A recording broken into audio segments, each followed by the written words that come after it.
Este debate se desarrollará en 3 bloques temáticos. El primero tratará la crisis del COVID y gestión económica de la crisis. El segundo, la recuperación económica. Y el tercero, otras políticas económicas. Al final, cada ponente tendrá entre 2 y 3 minutos de oro para exponer algunas aclaraciones sobre algún tema que ha surgido en el debate. Posteriormente, les preguntaremos lo que nos hayáis escrito en los comentarios de YouTube, así que cuando queráis nos podéis hacer las preguntas y al final de esta sesión pues se las propondremos. Gracias, Manuel. Empezamos entonces con el debate. Antes de nada, empezaremos contextualizando un poco el momento en el que nos encontramos. Juan Ramón. Bueno, pues muchas gracias a SFL y a Postgres por la invitación a este debate. Efectivamente, bueno, vamos a debatir sobre las causas y las implicaciones que ha tenido la crisis del coronavirus. Y bueno, por mi parte, comenzar aclarando que es una crisis atípica. Las crisis a las que estamos acostumbrados son crisis generalmente que tienen su origen en shocks de demanda con un componente especialmente financiero. Es decir, durante la parte de auge del ciclo económico hay una inflación de crédito que provoca un boom económico, una actividad desenfrenada, especialmente en el lado de la inversión, pero que va acumulando desequilibrios por la insostenibilidad de la expansión crediticia no fundamentada en ahorro. Y posteriormente, cuando colapsa ese gasto agregado financiado con crédito laxo, lo que sucede es las crisis económicas a las que estamos habituados, donde hay contracción crediticia, donde hay sectores enteros de la economía que han sido fruto de la mala inversión y hay que reestructurarlos, etc. Ese es el tipo de crisis a los que estábamos acostumbrados. Esta crisis del COVID-19 es una crisis que tiene su origen en un shock de oferta que viene de la pandemia. Es decir, la pandemia nos impide a cada uno de nosotros, a las personas que están contagiadas por el COVID o que tienen riesgo de contagiarse o que quieren evitar contagiarse, nos impide, por un lado, desempeñar nuestras funciones laborales habituales, ya sea en el puesto de trabajo o directamente si estamos contagiados incluso en el hogar, y también nos impide relacionarnos en la vida social habitual y, por tanto, reduce nuestro consumo social. Por tanto, tenemos un shock de oferta que viene exógeno, una pandemia que no es imputable a desequilibrios internos de la economía, pero que sí puede generar ese shock de oferta reducciones de la demanda por el lado de incertidumbre, por el lado de aumento de ahorro precaucionario, incertidumbre que aumenta el ahorro precaucionario, incertidumbre que reduce la inversión de las empresas y también por restricción del gasto en consumo. Y además es una crisis que, a diferencia de las otras, no termina cuando hayamos solventado los desequilibrios internos de la economía, sino que termina o bien cuando hayamos derrotado a la pandemia o bien cuando la economía se haya reconvertido lo suficiente como para aislarse de los efectos de la pandemia. Y, por tanto, tampoco es una crisis en la que las políticas económicas típicas puedan funcionar y puedan desplegar los efectos que a algunos les imputaban en su momento. Muchas gracias. Eduardo, tienes la palabra. Bueno, muchas gracias por la presentación, también, por supuesto, por la invitación a participar en un debate de estas características. Es una pena que no lo podamos hacer en persona, pero bueno, yo creo que al menos un formato como este, aunque tiene muchas limitaciones, nos permite que en un momento tan excepcional como el que estamos viviendo podamos compartir reflexiones, debatir, etcétera, etcétera, que al fin y al cabo es lo que permite nuestro enriquecimiento, ¿no? Por ir al grano también, o sea, para mí la crisis económica que estamos viviendo no es exclusivamente distinta de las crisis económicas que hemos vivido en algún momento, o al menos podríamos calificarla que no es a causa de un factor extraeconómico. ¿Por qué digo esto? Porque la comunidad científica viene desde hace muchísimo tiempo avisándonos, alertándonos de que hay una relación directa entre la degradación de la naturaleza, la pérdida de biodiversidad y también lo que se conoce como la transmisión entre distintas especies animales de diversas enfermedades. Con lo cual, en este caso, desde este punto de vista, la pandemia no habría sido sino una consecuencia de un modelo económico capitalista que lo que hace es producir, consumir en unos niveles que no puede permitir los equilibrios ecosistémicos de nuestro planeta y de nuestro medio ambiente. Por lo tanto, hay que encontrar una causa económica en la pandemia y al mismo tiempo entender que esto puede volver a ocurrir y no necesariamente en 100 años, sino muy pronto. De hecho, ha habido pandemias y epidemias que han sido menos dramáticas, pero en los últimos años, y ni que decir tiene que algún tipo de vinculación con este sistema que dilapida recursos naturales, tiene que tener. Y por otro lado, me gustaría también contextualizar esta crisis y las respuestas sobre todo que se le han dado, porque desde el año 2008 ya se vio de alguna forma como las políticas económicas liberales habían sido un completo fracaso.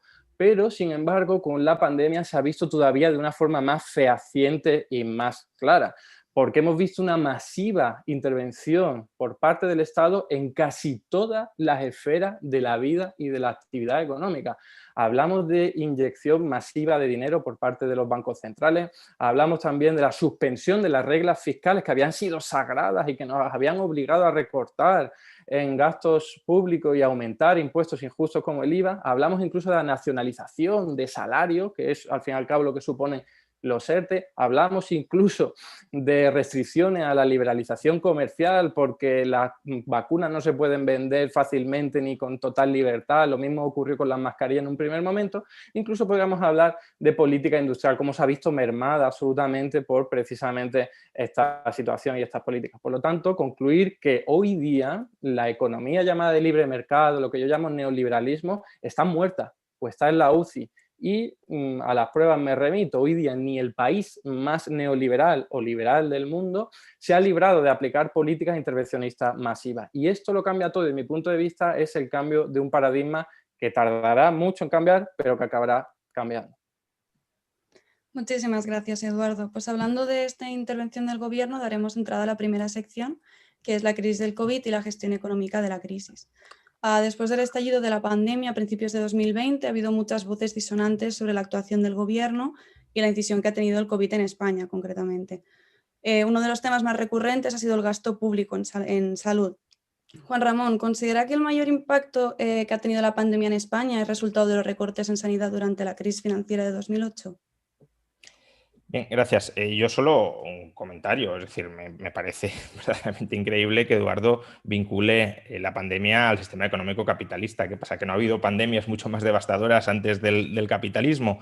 Y me parece increíble además que lo vincule cuando no sabemos cuál ha sido el origen del virus. Es decir, hay hipótesis sobre cuál puede haber sido el origen del virus y cómo haya surgido pero no lo sabemos. Entonces, ya de entrada decir que necesariamente este virus, o muy probablemente este virus, tiene como resultado o es el resultado de un sistema económico capitalista, cuando además el virus surge en China y es precisamente la tremenda ineficiencia de la burocracia comunista,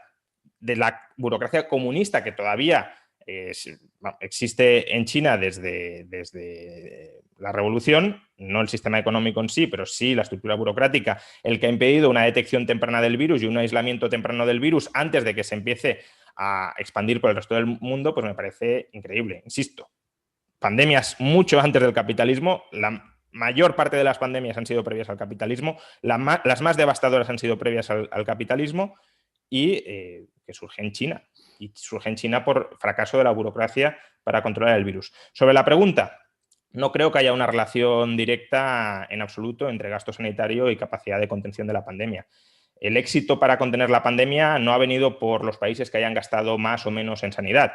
El éxito ha venido por aquellos estados que efectivamente en el uso del monopolio público que se arrogan sobre la salud pública hayan establecido medidas tempranas de distanciamiento social. Aquellos países que han establecido medidas tempranas de distanciamiento social y que han conseguido controlar la pandemia han tenido un número de fallecidos, un porcentaje de fallecidos minúsculo. Aquellos países que han sido tan ineptos, especialmente España en la primera ola, como para evitar la propagación masiva del virus, con independencia del gasto sanitario que tuvieran, han sufrido un colapso del sistema hospitalario y, por tanto, también muertes masivas y generalizadas. En el caso de la pandemia en España, 800 muertos por cada 1.000.000 de habitantes. que si hubiésemos gastado más en sanidad, algunos de esos 800 por millón de habitantes se habrían podido evitar. Pues probablemente, pero tener un sistema sanitario permanentemente sobredimensionado para hacer frente a una pandemia, que en este caso sí es una pandemia una vez cada 100 años, no parece de recibo. Lo lógico es tener un sistema sanitario adecuadamente dimensionado para las necesidades habituales de la población y evitar, con medidas de distanciamiento social eficaces, la propagación del virus. No tener un sistema sanitario con capacidad ociosa del doble o el triple o 4 veces la capacidad de uso habitual, porque de otra manera tampoco se habría evitado. Ya que le cedemos el turno a Eduardo y supongo que dirá que con más gastos sí habríamos evitado, que lo cuantifique, es decir, ¿cuántos muertos cree que se habrían evitado con más gasto sanitario? Eduardo. Bueno, a ver, claro que ha habido más pandemias antes del sistema económico capitalista, pero la clave es entender lo que decía de la comunidad científica que lleva tiempo diciendo y alertando.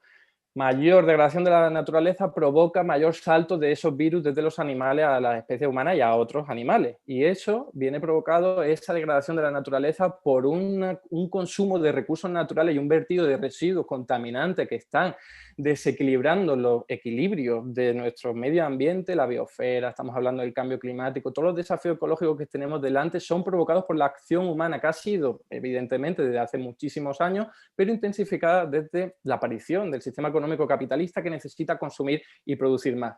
Y sí, en la historia reciente hemos visto el salto de estos virus, de este tipo de virus, a los humanos en mucha mayor proporción que antes de la revolución industrial. Y eso es algo que se puede ver por la comunidad científica, no por lo que esté diciendo un economista comunista como yo.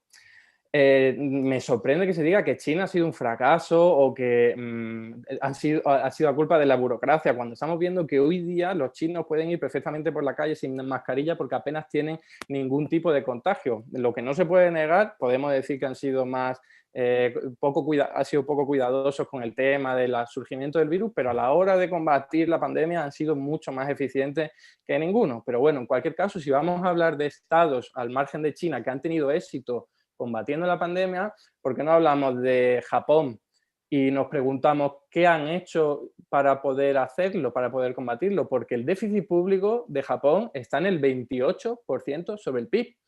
Si hablamos de otros países como Australia, que han tenido muchísimo éxito, también como Nueva Zelanda, y nos preguntamos qué han hecho, tienen el déficit público en el 24% sobre el PIB. O sea, que han sido precisamente políticas intervencionistas las que han evitado no solo que la economía no haya sido tan deprimida como ocurrió en los años 30 cuando apenas había mecanismos públicos, sino que además han salvado vidas.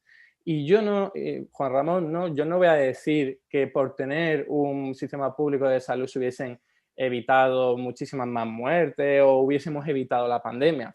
Lo que sí está claro es que la gente hubiese sufrido menos, y no se puede cuantificar cuántas muertes, pero desde luego muchísimas menos hubiésemos tenido si hubiésemos tenido un sistema público de salud importante. Y voy a referirme literalmente a lo que comenta un informe reciente de Amnistía Internacional.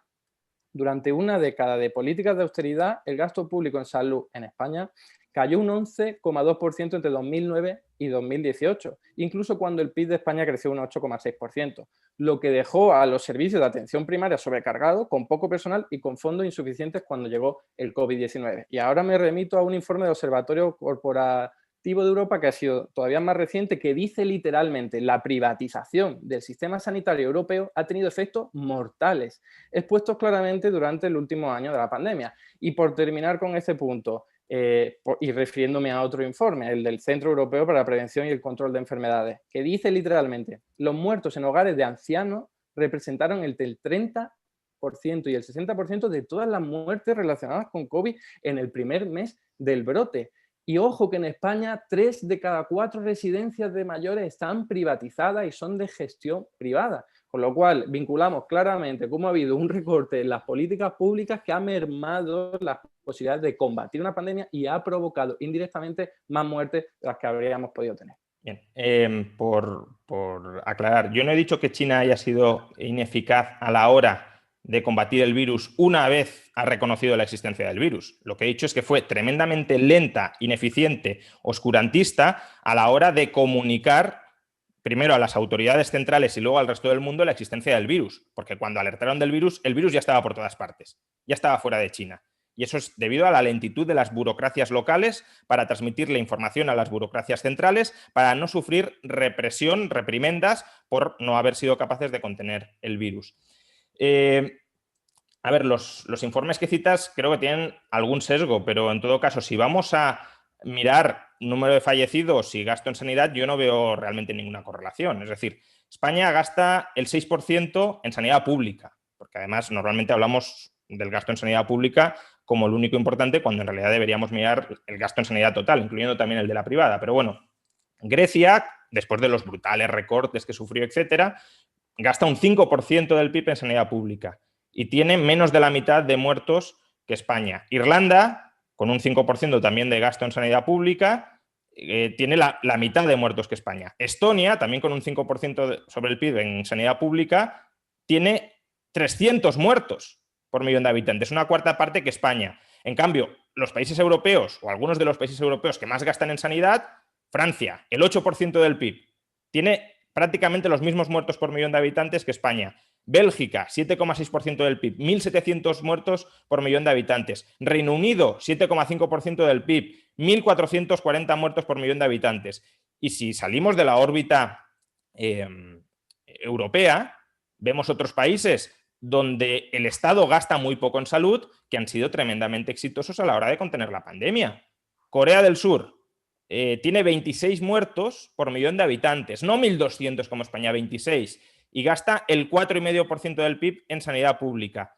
Singapur tiene 5 muertos por millón de habitantes y gasta el 2,25% en sanidad pública, el gasto público en sanidad, mejor dicho. Vietnam, 0,36 muertos por millón de habitantes y el 2,7% en sanidad. Por tanto, no veo esa relación. Y sobre el déficit, Eduardo, explícame qué tiene que ver un déficit del 20% con que se haya sido más eficaz a la hora de establecer medidas de distanciamiento social. Porque es que además todos los países que me has citado, Australia en 2019 tenía un déficit por debajo del 4% del PIB. Corea del Sur, país tremendamente exitoso, tenía superávit y el déficit para este año es del 3%. Corea del Sur no ha sido exitosa a la hora de gestionar la pandemia. Singapur tenía superávit del 4% del PIB en 2019, antes de la pandemia. Taiwán tenía un déficit por debajo del 2% y este año tiene un déficit previsto inferior, en 2020 inferior al 5%. En cambio, ¿qué déficit ha tenido Francia? ¿Qué déficit ha tenido España? ¿Qué déficit ha tenido Italia? ¿Qué déficit ha tenido Reino Unido? ¿Qué déficit ha tenido Estados Unidos?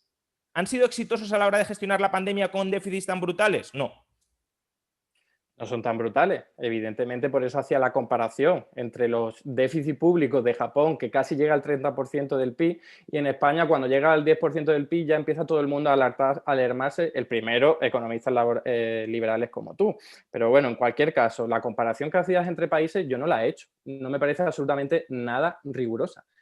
Porque en un país ha llegado antes la pandemia el virus, como en Italia, como en China, y en otros países que no ha llegado, o Nueva Zelanda, que es un país, es un país isleño, y entonces cierra su frontera y no se da cuenta nadie. No es riguroso comparar entre países, hay que comparar entre el mismo país, que es hacer un ejercicio contrafáctico, evidentemente, si hubiese tenido más inversión pública en sanidad, pero no solo en sanidad, porque la comparación habría que hacer la que hubiese ocurrido en España si hubiese entrado el virus de esa forma, con la misma gestión política, pero con una sanidad mucho más potente. Esa es la pregunta que hay que hacerse. Y yo creo que es evidente, no solo en España, en cualquier otro país, que si hay una sanidad mucho más potente, como ha ocurrido en otros países, los efectos en igualdad de condiciones o similares, los efectos serían muy diferentes. ¿Y por qué digo que no solo hay que hablar de recortes en sanidad? Porque es que la pandemia no solo afecta a los sanitarios y las consecuencias de la pandemia no son solo sanitarias. Transporte público, o sea, se ha visto claramente cómo puede ser un foco de contagio más importante que otro tipo de actividades sociales. ¿Qué pasa si tú recortas en la frecuencia de los metros, de las cercanías, de cualquier tipo de transporte público? Que la gente se tiene que apiñar y hay mucho más riesgo de contagio.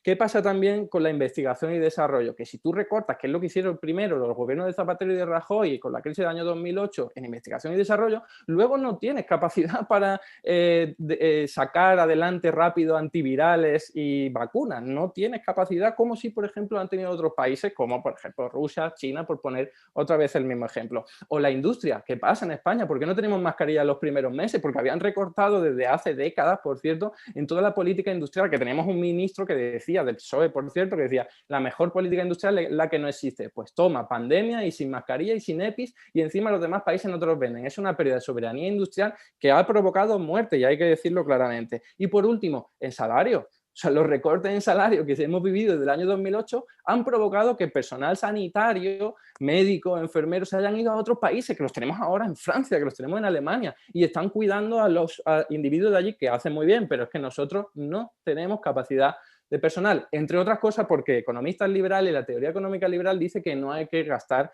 para o aumentar el déficit público para este tipo de cuestiones. Y termino con la pregunta que me has hecho.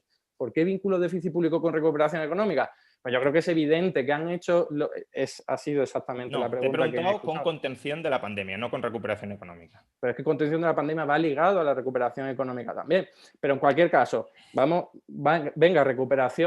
contención de la pandemia. Encierras a todo el mundo, como por ejemplo en Australia, medidas mucho más restrictivas que en otros países europeos y sobre todo que Estados Unidos. ¿Cómo sostienen las rentas de las empresas y de las personas que no pueden trabajar?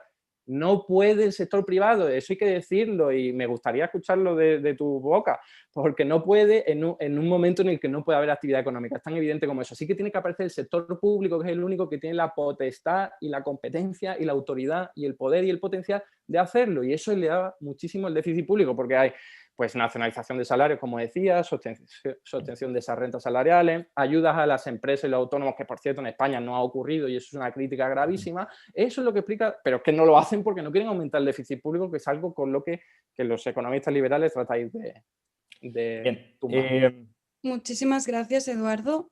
Vamos a ligarlo con la segunda pregunta, que tiene bastante que ver con lo que habéis discutido ahora, que es, si tiene que aumentar el gasto en sanidad, ¿es posible garantizar un buen sistema sanitario bajando los impuestos? ¿Qué impuestos?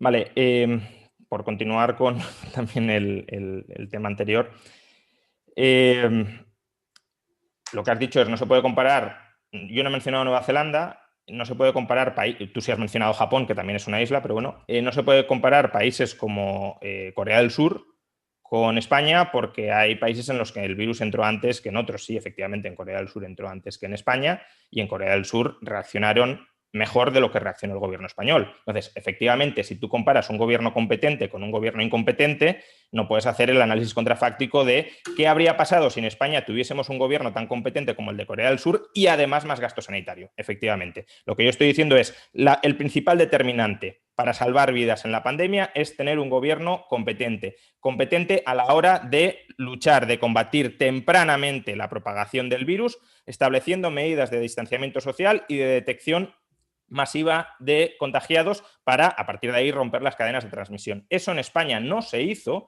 y como no se hizo, el virus penetró y desbordó un sistema sanitario que se habría desbordado igualmente aunque hubieses tenido 1 punto o 2 puntos más del PIB en gasto público en sanidad, como lo has tenido en Francia, como lo has tenido en Bélgica, y el sistema desbordó igualmente. Por tanto, las responsabilidades de quién son, y las responsabilidades, sobre todo en la primera ola, son de un gobierno incompetente que no fue capaz de anticipar la pandemia, a pesar de que le había estallado varias semanas antes en Italia y a pesar de que en Italia ya habían tomado medidas que aquí no se quisieron tomar hasta el 9 de marzo. Eso en primer lugar. En segundo lugar, obviamente, si tú estableces medidas de distanciamiento social, el déficit te va a aumentar. ¿Pero qué pasa? ¿Que en España no hemos establecido medidas de distanciamiento social? ¿Es que en España no ha habido confinamiento? No, lo que hubo fue un confinamiento muy tardío, demasiado tarde, con respecto a lo que debería haber sido, habida cuenta del antecedente de Italia y del antecedente de Corea del Sur. No ha habido medidas para justamente testeos masivos y controlar los contagios, y a partir de ahí establecer ese aislamiento de los contagiados y de sus contactos. Y como no ha habido todo eso, pues te da igual el déficit. Quiero decir, en España has tenido un déficit muy grande, en Estados Unidos has tenido un déficit gigantesco. ¿Y qué pasa? ¿En Estados Unidos ha gestionado bien por el déficit alto? No. Bien. ¿En Taiwán has tenido un déficit gigantesco? No. ¿En Corea del Sur has tenido un déficit gigantesco? No. ¿Lo necesitabas para luchar contra la pandemia? No.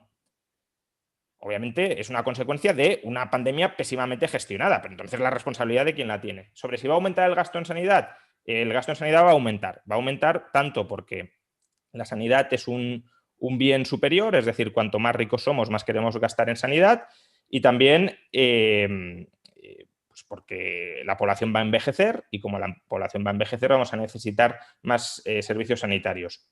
La cuestión es, ¿ese gasto en sanidad va a aumentar o tiene que aumentar a través del sector público o puede aumentar a través del sector privado? Y creo que decir que el gasto en sanidad tiene que aumentar a través del sector público ya es una opción ideológica que no significa ni que el gasto sanitario vaya a estar mejor proporcionado para los ciudadanos, ni que vaya a ser necesariamente más eficiente. Por tanto, sí, va a aumentar el gasto en sanidad, pero no tiene por qué hacerse a través del sector público. Si hay personas que no tienen suficiente renta como para acceder a gasto sanitario en el sector privado, se pueden hacer transferencias ad hoc para que esas personas tengan acceso al sistema sanitario, pero eso no justifica en general nacionalizar el sistema sanitario o expandir el gasto sanitario solo desde el sector público. Dejemos que cada persona gobierne su propia vida también en materia de salud.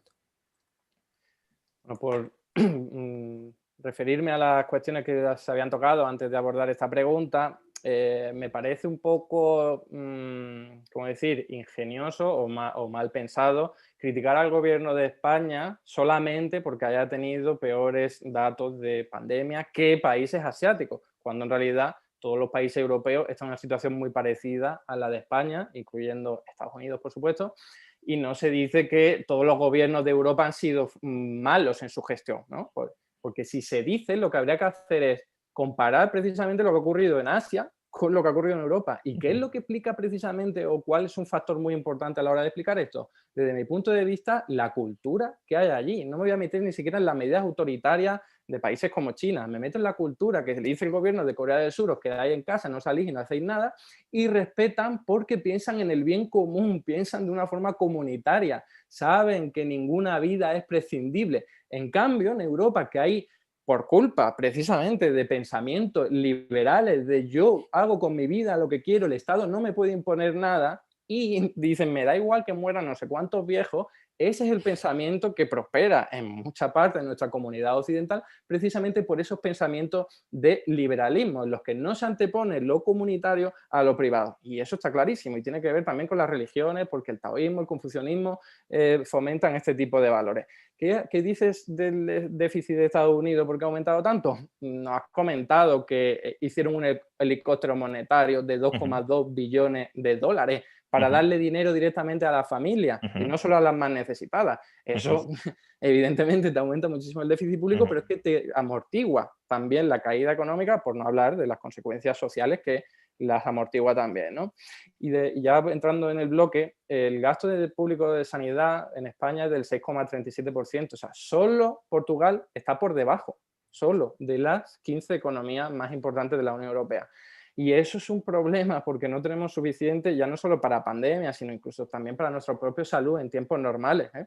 Y sí me parece importante, por cierto, la comparación en gasto público sobre el PIB no es rigurosa tampoco, hay que decirlo, porque aquí los salarios de los profesionales sanitarios en España es inferior, bastante inferior que el resto de países, con lo cual, claro, nuestra sanidad pública es muy barata, pero en parte porque estamos pagando poco a nuestros profesionales. Pero en cualquier caso, ¿es importante lo público y lo privado? Desde mi punto de vista, sí. Si con la salud no se puede hacer negocio, eso tiene que ser un axioma desde mi punto de vista. Y es que si tú dejas que alguien haga negocio con la salud, va a intentar racanear en cualquier tipo de cosas, como los salarios, como los productos, porque lo que tiene que hacer es beneficio, si no, sale del mercado. En cambio, desde lo público se puede gestionar a través de criterios más políticos, más sociales, más democráticos, con mucho más cuidado en la salud pública. Y solo por comentar un informe reciente de los trabajadores de la Comunidad de Madrid, de la sanidad pública, ¿sí? De comisiones obreras, por supuesto sesgado, pero al menos traigo informes que van ilustrando un poco el debate. Y es que se vio cómo las propias enfermeras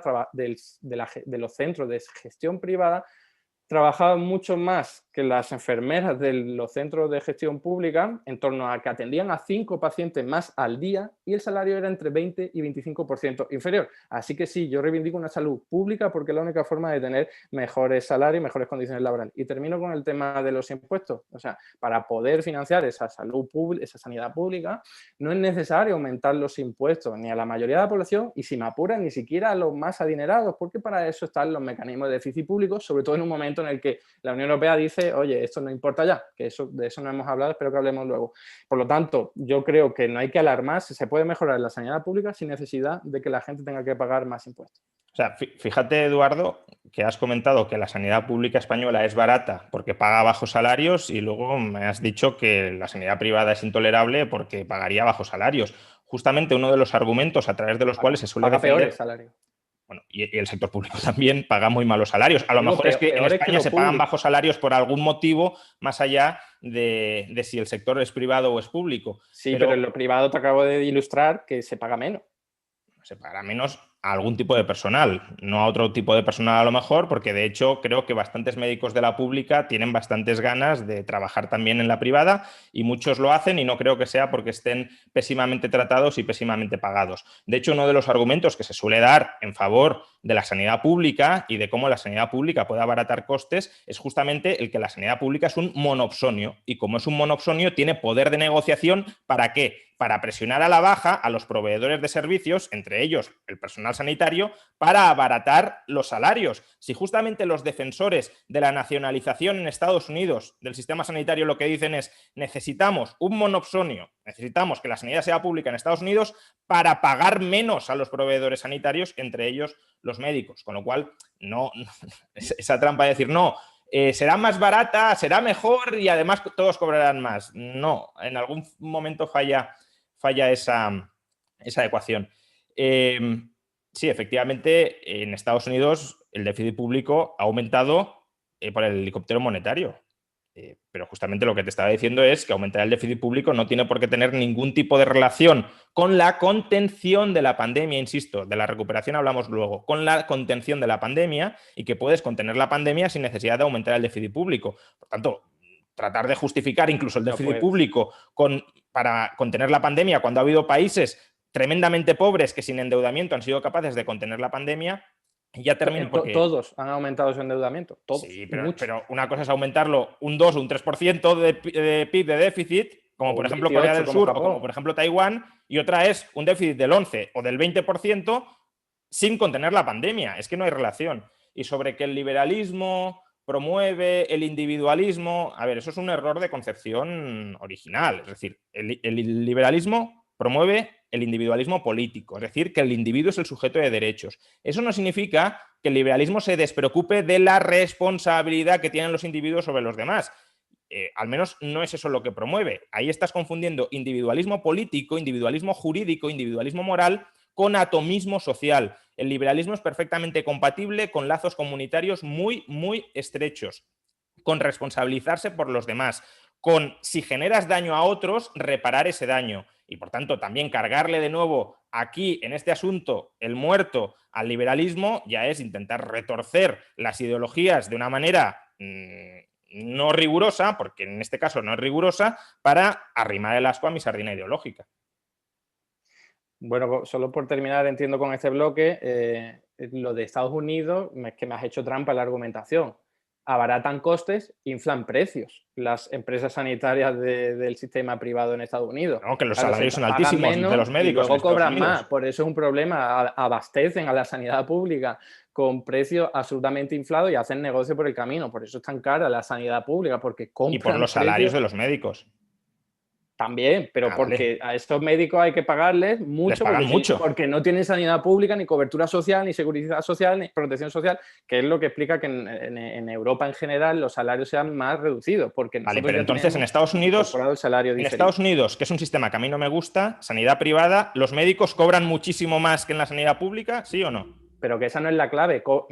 Habría que verlo si luego le descuentas todo lo que se tienen que gastar en operaciones que tienen que pagar ellos. Descuéntales, porque en el sueldo que cobran, sueldo neto, ya está incluido el seguro sanitario, porque los médicos y en general los trabajadores estadounidenses, aparte del salario, la empresa les paga el seguro, que ese es parte del problema. Pero bueno, con lo cual el salario que tú ves monetario ya es salario neto después de tener cobertura sanitaria. ¿Cobran más o no cobran más? Eso desmonta tu argumento de que la sanidad privada por necesidad explota a los trabajadores sanitarios pagándoles poco. No, pero claro, pero es que también si te vas al sector público sanitario estadounidense también pagan más que en España, pero eso es porque es un país que tiene mucho más capacidades productivas, industriales, etcétera, etcétera. Por cierto, que las ha conseguido todas con intervencionismo público, no con liberalismo, eso es un mito de los grandes. En cualquier caso, lo que Lo que creo que es importante referenciar aquí es que no nos importa tanto lo que cobren los médicos, que nos importa como que esa cobertura sea para todo el mundo y que todo el mundo la pueda pagar, que en Estados Unidos, por poner un ejemplo de sanidad privada de libros,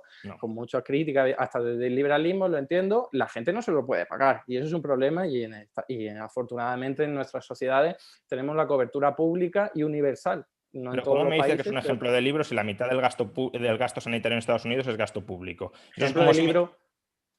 Ejemplo del libro lo digo porque hay empresas privadas gestionando todo el cotarro y no está dirigido por lo público, solo está Vale, pero sostenido. la mitad del gasto sanitario es público. Claro, porque compran productos No, vale, inflados de pero precio que no a me esas digas que eso empresas es un privadas. ejemplo del libro de sanidad privada cuando la mitad del gasto es público. Me dirás Ejemplo que es de un libro. ejemplo muy malo, por cierto, o sea, que funciona muy mal, de cómo establecer un sistema sanitario privado, que es mezclando un sobreaseguramiento con muchísimo gasto público. Pero Es no el me único. digas que ese es un ejemplo de libro de cómo es un sistema sanitario Porque privado no cuando hay la otros mitad del gasto es ejemplos, público. no hay otros ejemplos de países en los que se haya desarrollado tanto la sanidad privada que podamos comparar, porque hasta en el Reino Unido el sistema es público y Hombre, claro que es universal, y es un público. sistema nacional de salud, no un sistema de cobertura de seguridad social. Bueno, tienes ejemplos antes de justamente la implantación del Medicare, del Medicaid, de la socialización de la salud vía seguros en el propio Estados Unidos. Es decir, tienes ejemplos durante la primera mitad del siglo XX de cómo funcionaba la sanidad en Estados Unidos y hoy en día incluso, que es un sistema que ha ido evolucionando bastante, pero incluso hoy es mucho más parecido a cómo funcionaría un sistema privado, el sistema sanitario de Singapur, que el sistema de Estados Unidos. Siempre comenta Singapur, que es un país ridículo, que ha sido desarrollado por todas las potencias económicas capitalistas como Estados Unidos. Así yo también desarrollo un país y lo hago también paraíso fiscal. No, pero te estoy hablando, te estoy hablando de la sanidad, no te estoy hablando de da si es igual, desarrollado. no es comparable nada de lo que ocurre en Singapur, o en Hong Kong, o en Taiwán, con lo que ocurre en Estados Unidos, en cualquier país occidental. O sea, tú me estabas poniendo el ejemplo de Japón, me estabas poniendo el ejemplo de Australia, que esos también han sido, Japón no ha sido desarrollado por Estados Unidos. El crecimiento económico de Japón después de la Segunda Guerra Mundial no tuvo nada que ver con la ocupación estadounidense y con las relaciones privilegiadas con Estados Unidos. Pues y claro ahora, sí. si pones el ejemplo de Singapur, que por cierto fue colonia británica, no estadounidense, Singapur no vale porque no encaja en lo que a mí me interesa, en el discurso, en la narrativa ideológica que a mí me interesa. El análisis económico tiene que ser riguroso y no puede comparar un país de muy pocos millones de habitantes con otro como Estados Unidos, que es una locura de país en términos de millones de habitantes. No se puede comparar, no se puede comparar. O sea, cada uno en su momento histórico, macroeconómico, político, institucional. Sí. Entonces, los países nórdicos sí los podemos comparar, por ejemplo, con España. Tampoco, no los has comparado nunca.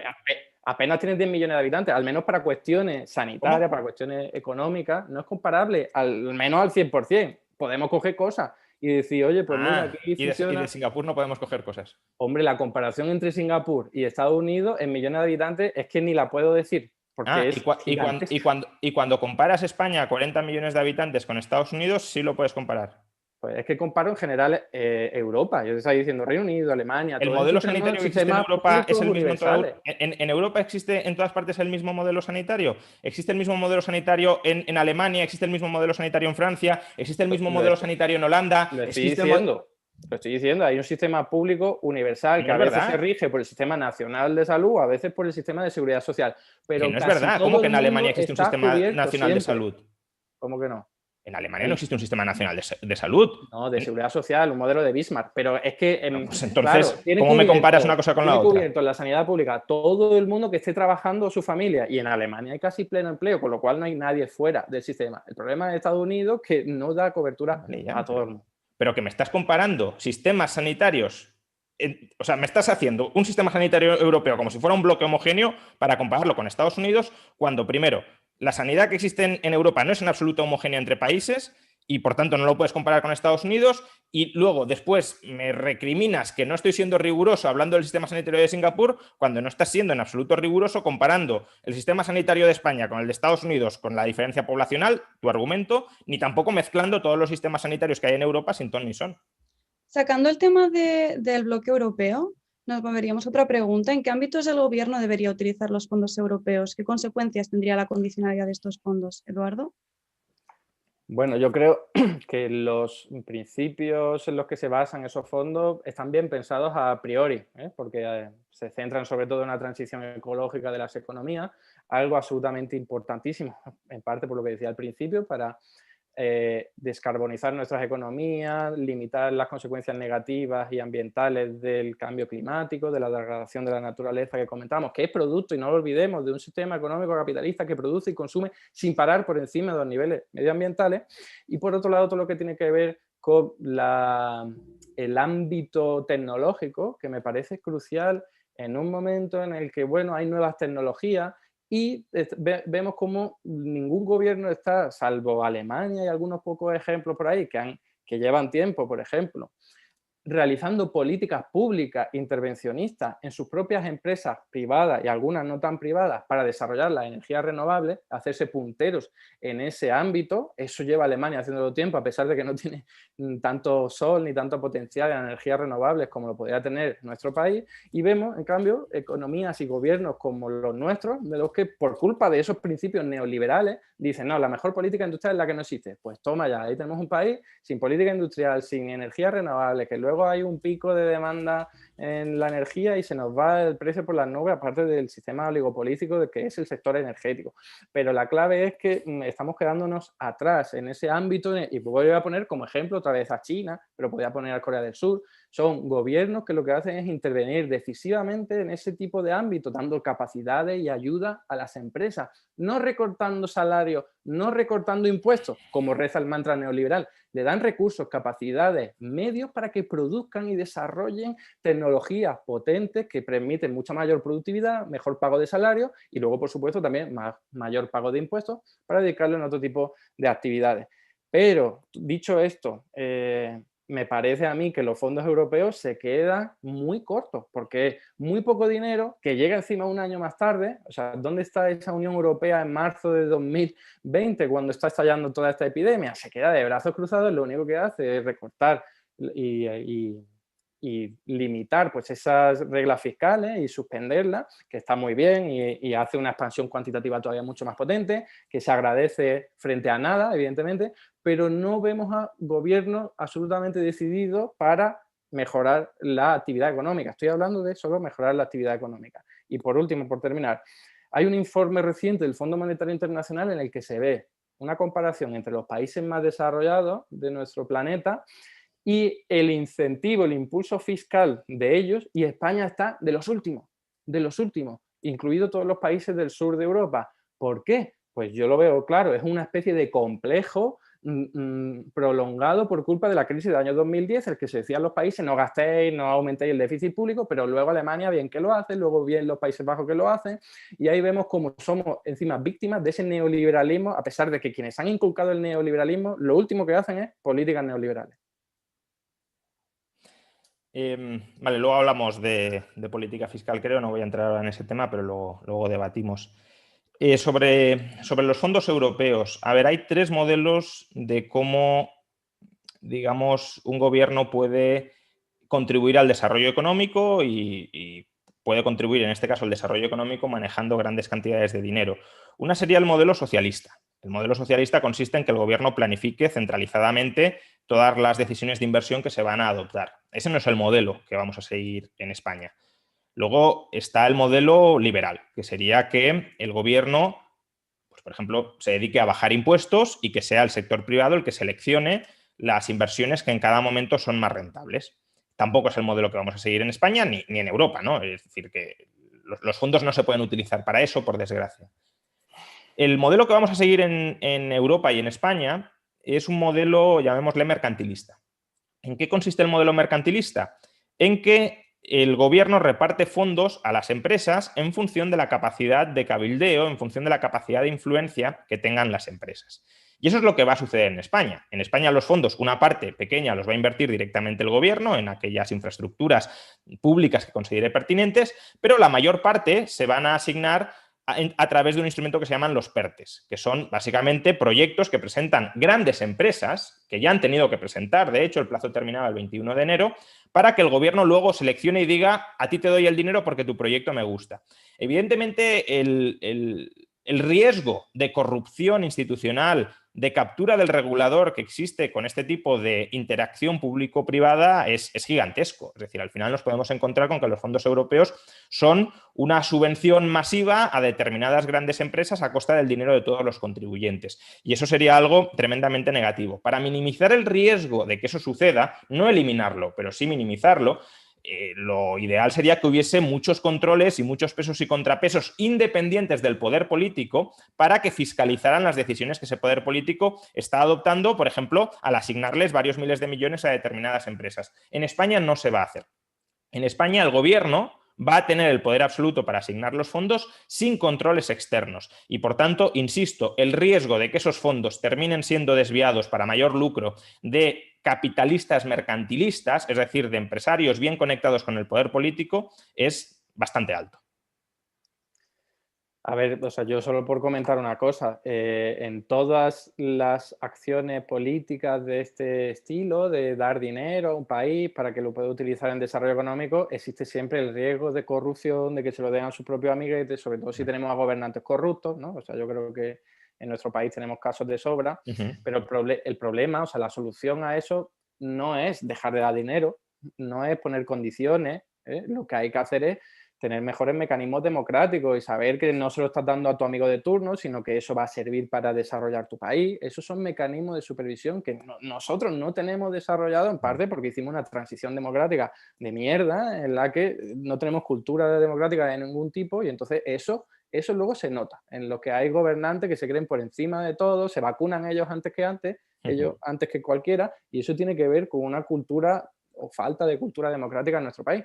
Por lo tanto, no creo que la solución fuese condicionar esos fondos, ni siquiera recortarlos, sino incrementarlos, sería de mi punto de vista lo que habría que hacer, y además, como por supuesto, orientarlo, dar algún tipo de indicación para desarrollo económico, no para que tengas que recortar en el mercado laboral los salarios, flexibilizar las condiciones, como implícitamente dice la Unión Europea, que por cierto, yo creo que luego esa condicionalidad no se va a dar porque no se lo puede permitir la Unión Europea. Lleva muchos años rindiéndose frente a la evidencia y es que está alimentando movimientos políticos de extrema derecha y sabe que ya basta de apretar las tuercas porque, bueno, Dios al fin y al cabo aprieta pero no ahoga, ¿no? Y eso es lo que hemos visto desde el año 2015. Con lo cual yo creo que todo esto se está empeorando.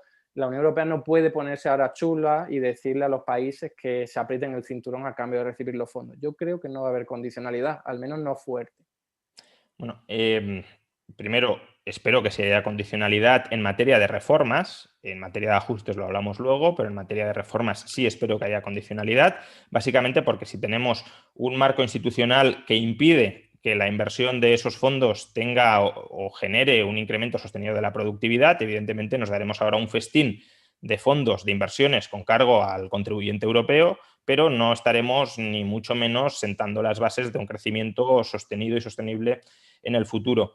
Y sobre los mecanismos de control, a ver, primero me parece un poco ingenuo pensar que los ciudadanos vayan a controlar cada uno de los PERTEs que se han presentado y que se han seleccionado. Los ciudadanos tienen otras cosas que hacer en sus vidas que leerse proyectos empresariales que, primero, muchos no entienden o no entendemos, porque si son de determinadas empresas que utilizan determinado tipo de modelos de negocios o de tecnologías que son ajenos a nuestra formación, no tenemos por qué entender.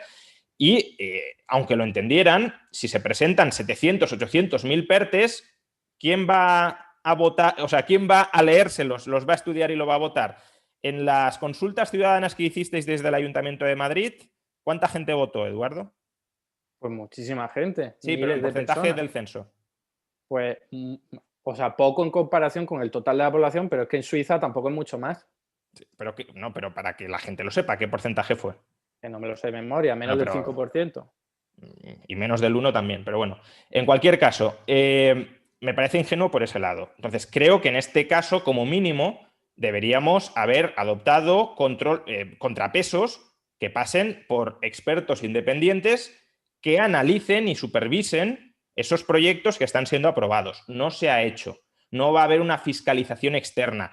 Va a haber asesores de políticos afines a los políticos y a los proyectos que quieren aprobar. Pero no va a haber contrapesos de expertos que evalúen y que censuren o aprueben los criterios de reparto de los fondos de los políticos. Y un comentario muy breve sobre la electricidad que se me ha quedado antes. poner a Alemania como ejemplo de mercado eléctrico funcional, pues hombre, ¿Quién ha dicho eso? Hombre, has dicho, hay países como Están Alemania de los que invirtiendo en deberíamos energía tomar renovable. ejemplo. Están desarrollando la energía renovable. Y claro, No he dicho ¿cuál nada es el más. país de Europa que tiene la electricidad más cara? Pues depende del momento. ¿Pero qué tiene que ver eso? De Como verdad, medi- yo estaba como me- diciendo como med- que como med- Alemania como media invierte anual. en energía renovable y España no. Vale, Lo cual primero, no tiene España sentido. sobreinvirtió en energías renovables entre el año 2004 y el año Y le 2009. cortaron las alas. Si no, ahora tendríamos un potente sector en energía renovable. Pero si gran parte del sobrecoste que tenemos y que estamos pagando ahora en la luz viene de las primas de energías renovables. Pero eso es por una regulación económica para ayudar a sus amiguitos empresarios. Si ahora las energías más baratas son la Vale, eólica ahora puede y la ser, hidroeléctrica, pero pues ya está. es que estamos cargando con la hipoteca de lo que Visión se de hizo mal en futuro, Juan 2004-2009. Ramón. Y lo relaciono con una cosa que estabas comentando. Dice, condicionalidad para cosas que te den productividad. ¿Pero productividad de qué tipo? ¿Productividad hoy? ¿Productividad dentro de 10 años? Lo que hay que tener es visión de futuro. Invertir en proyectos que, aunque hoy día sean deficitarios, te den luego lugar a desarrollar y a tener una productividad impresionante. No solo en términos económicos, también en términos sociales, ecológicos, porque no podemos olvidarnos de los desafíos sociales y ecológicos que tenemos. Eduardo, ¿de qué ha servido a España haber sobreinvertido en renovables en un momento en el que esa tecnología no estaba madura, como en 2004 a 2009? ¿De qué ha servido para sentar las bases del desarrollo futuro? Juan Ramón, si luego el gobierno llega y les corta la sala y les retira toda la ayuda, vamos a ver, si tú inicias un proyecto y de pronto te quitan la financiación, estás jodido, tú y todo el mundo, y claro que te sale mal. Si es la Voy a instalación poner de una central. un ejemplo, no es reciente, el de Toyota. Toyota era una empresa que se dedicaba a otro tipo de cosas que no era producción de automóviles. El gobierno japonés lo empezó a subvencionar, a darle ayuda, tal, sacaron su primer coche 10 años más tarde y fue una mierda, un desastre absoluto. ¿Qué hizo el gobierno de Japón? ¿Retirarle la ayuda? No, siguió invirtiendo y ahora tenemos uno de los coches y una de las marcas más potentes de todo el mercado. Lo que no se puede hacer es dejar esto al libre mercado, no sé qué, que eso no es nadie, que lo que hay que hacer es tener visión de futuro. Y estoy de acuerdo, Juan Ramón, en que en nuestro país no hay ese tipo de visión, pero en parte por políticas neoliberales, falta de cultura democrática. Por cierto, por aclararlo, no me refiero a cultura democrática que la gente pueda votarlo todo, me refiero a que el gobernante de turno sepa que está sirviendo al interés público, al interés general. Eso es democracia participativa, no directa. Podríamos hablar de directa, no me voy a meter ahora en ello, que por cierto, para poder conseguir que la gente en Madrid vote más, hay que tener cultura democrática y eso no se gana de la noche a la mañana. Los primeros plebiscitos en Suiza también participaba nadie. Es que si tú solo pones un año de votaciones, la gente ni se entera y no votan. Pero si tú lo pones 20 años, ya verás cómo la gente vota. Primero, en Suiza, si participa gente, es porque se adoptan, en general, la mayoría de las votaciones son votaciones en ámbitos reducidos. Y, por tanto, en ámbitos reducidos, la democracia sí tiene sentido. Lo que no tiene sentido es que me digas, hay que votar estos PERTEs que vienen de fondos europeos en toda España. Yo no lo he dicho. Ah, vale, no lo has dicho. Entonces, lo que has dicho es, el gobernante debería sentirse como representante del bien común. Eso es una visión tan tremendamente ingenua de lo que es un gobernante y de los incentivos que tiene un gobernante. Juan Ramón, tú siempre has dicho que los funcionarios públicos de Singapur son muy buenos. Funcionarios, sí. Bueno, ¿está? Eso es una persona que sirve al interés público. Yo lo que quiero es que eso ocurra en todos los ámbitos. Si tenemos al PP y al PSOE gobernando, difícil, evidentemente, por culpa de todo lo que he dicho.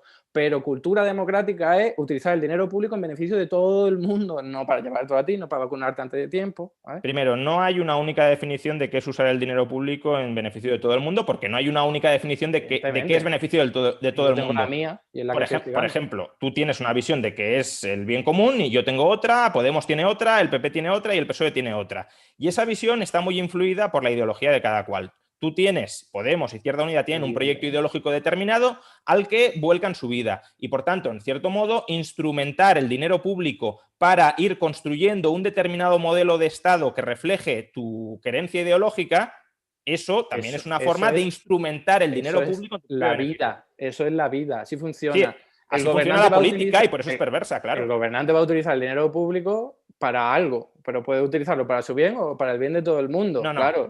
Lo que hace el gobernante... Si tenemos a Isabel Ayuso, que está construyendo un hospital innecesario, cuando podía haber abierto plantas de otras que estaban cerradas, de UCI, etcétera, etcétera, pues es evidente que está utilizando el dinero público para dárselo a las empresas constructoras que son sus amigas. Porque lo que hace el gobernante... Bueno, lo que van a hacer con los PERTEs, pero bueno, lo que hace el gobernante es utilizar el dinero público para perpetuarse en el poder. Y eso lo hacen todos. Eso lo hacen absolutamente todos. ¿O es que Podemos no se quiere perpetuar en el poder? No. Evidentemente no. Podemos, le ha dicho al Partido Popular que no va a volver a gobernar en la historia, pero Podemos no tiene ninguna intención de perpetuarse. Pero de verdad, Juan Ramón, ¿tú no crees que no haya ni una sola persona en el mundo que se meta en política para cambiar la vida de la gente? ¿No? Puede ser, pero no llegan al mando. Pues no te puedo dar muchísimos ejemplos y son casi todos de mi organización. A Julio Anguita se le puede decir que se dedicó a la política para beneficiarse él. Dio su vida por mejorar la vida de la gente de Córdoba y luego se fue a dar clases en su... Y llegó al poder, ¿no? Si llegas a lo más alto es porque has tenido que dejar muchos cadáveres en el camino. Y llegan a lo más alto quienes tienen menos escrúpulos para someter a los demás. Y quienes tienen menos escrúpulos para anteponer su propio interés al interés de los demás. Y por tanto, en la política se da un proceso de selección adversa. Son los peores, no los peores cualificados. No estoy diciendo eso, no estoy diciendo los más tontos, no estoy diciendo eso. Estoy diciendo las personas con menos escrúpulos, con más voluntad de dominar a otros, son esas personas las que llegan a lo más alto. Esas personas llegan también al poder de las empresas privadas y hacen... Sí, con la diferencia de que una empresa privada, si no lo hace bien, desaparece. En las empresas privadas también son un problema. Mira lo que ha pasado en Reino Unido. O sea, la Universidad de Oxford quería donar los derechos de su vacuna, apareció Bill Gates y su fundación y de pronto se la venden a AstraZeneca y hoy día nosotros estamos pagando eso. A la gente privada con mucho poder nos puede salir muchísimo más caro y nos sale mucho más caro porque nadie lo controla. Al menos en lo público tenemos mecanismos democráticos, mejores, peores, pero se intenta depurar responsabilidades. Lo que no se puede hacer es permitir que los multimillonarios luego hagan lo que quieran sin ningún tipo de control democrático, que eso, por lo que entiendo, es tu visión. La diferencia es que en las empresas votas día a día, lo que quieres lo compras y lo que quieres no lo compras. Y ahí el consumidor sí está muy interesado en estar informado porque sabe que si compra lo que no es adecuado, el coste y las pérdidas las soporta él. En política no está interesada la gente. En política no está interesada la gente. No, porque el voto... A ver, ¿en qué cuenta un voto individual? ¿Para qué cuenta un voto individual? ¿Qué cambia un voto individual? La democracia no es solo un voto. No. Cuando la gente sale a manifestar, se condiciona las políticas. Lo que tú tienes es capacidad de emitir un voto. Yo no tengo capacidad de emitir tu voto. Yo tengo capacidad de emitir mi voto. ¿Y mi voto para qué cuenta? ¿Mi voto para qué cuenta? Si yo voy a la tienda, mi voto sí cuenta. Porque si yo compro mal... Cuenta lo mismo. ¿Perdón? Cuenta lo mismo, porque tú eres un consumidor y la empresa no vive de ti, vive de muchísimos consumidores. Y si compro algo que no es bueno, las pérdidas las soporto yo. Ahora... Si yo dejas de comprar y la persona que no le gusta la política deja de votar, ¿cuál es la diferencia? No, o vota un partido que no es el adecuado. ¿Qué más da? ¿Qué más da? Bueno, es decir, ¿ese voto en qué influye? En absolutamente nada. ¿Y los incentivos son perversos también por ahí? Habiendo discutido bastante de la democracia, vamos a volver a centrarnos en el debate en cuanto a la crisis en materia económica y aprovechando vamos a movernos de sección para hablar de la recuperación económica. Hemos hablado de la crisis y de la gestión de la crisis durante la pandemia, pero ahora va a venir otra crisis que todos sabemos. ¿Cuáles tienen que ser las bases en política monetaria y en política fiscal para la recuperación económica? Juan Ramón. Bueno, a ver, por hacerlo breve, porque supongo que aquí habrá mucha materia de debate con Eduardo. En política monetaria creo que la clave es que el Banco Central, efectivamente, si hay un incremento de la demanda de dinero, incremente la oferta, que responda a los aumentos de la demanda de dinero con aumentos de la oferta y que responda a las reducciones de la demanda de dinero con reducciones de la oferta. Es decir, que intente estabilizar el poder adquisitivo del dinero en función de las fluctuaciones de la demanda. Y para poder hacerlo necesita monetizar, necesita emitir y retirar la oferta monetaria contra activos que sean fácilmente retirables y fácilmente emitibles, es decir, activos líquidos, activos que se puedan comprar con facilidad y que se puedan vender o liquidar también con facilidad una vez la demanda varíe.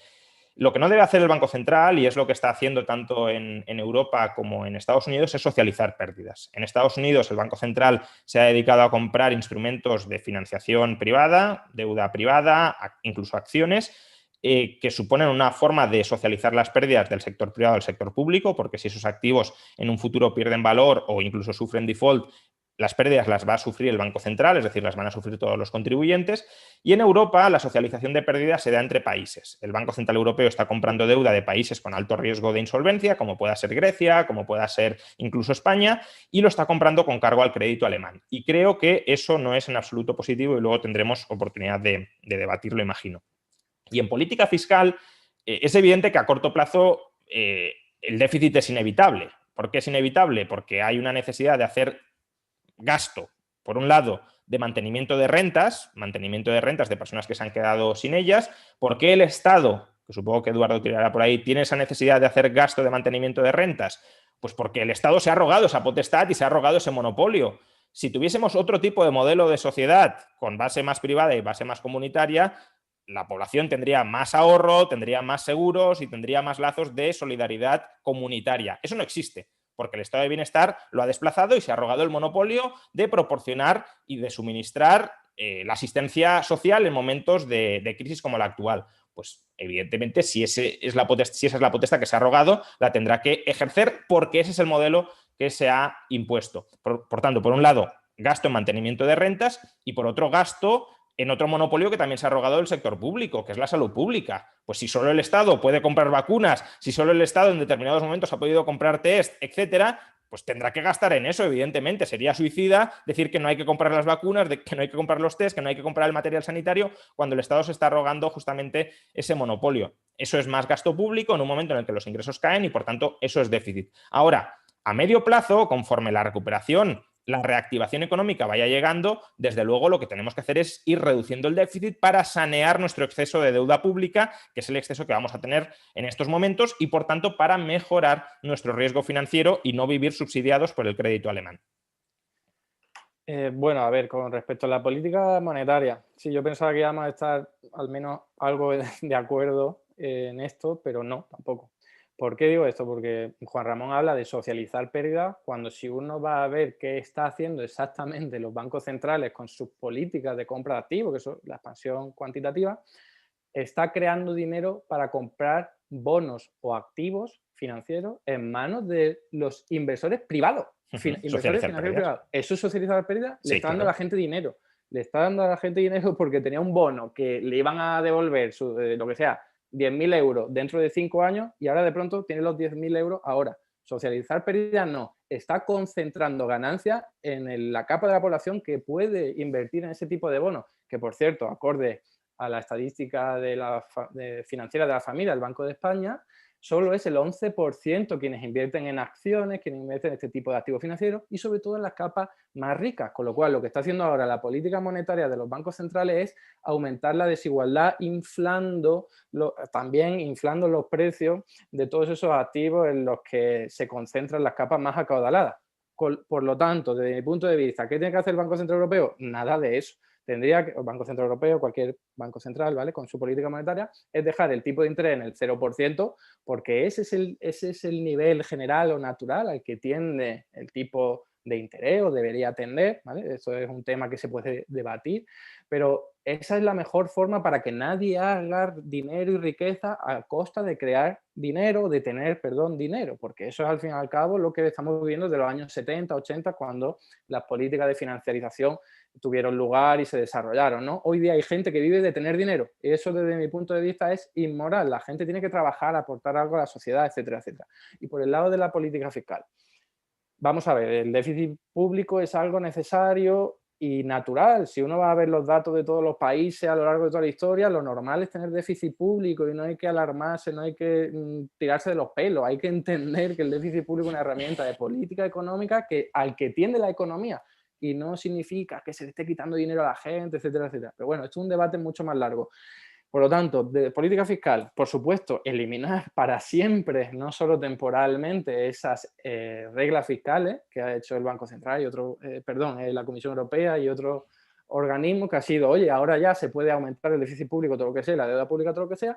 Desde mi punto de vista, esas reglas fiscales se tienen que eliminar o al menos cambiar y permitir que todos los estados puedan tener el déficit público que quieran, siempre que no generen tensiones inflacionistas elevadas o desequilibrio macroeconómico en el tipo de cambio. Pero lo que no tiene sentido es limitar a los estados y decir, no, quédate en un 3% sobre el PIB de déficit, porque es que no deberían más. Cuando hay países que eso se la sopla, Japón lleva décadas con déficit público y mira qué bien les va, mucho mejor que a nosotros. Por lo tanto, déficit fiscal para incentivar la actividad económica, ultra necesario y financiado por el Banco Central, que eso no es repartir pérdidas, eso se llama financiación monetaria directa. Algunos dicen que se llama monetizar déficit, me parece que no es en absoluto riguroso ni correcto, pero esa es la mejor forma de que una política macroeconómica pueda dar lugar a políticas públicas orientadas en beneficio de todo el mundo.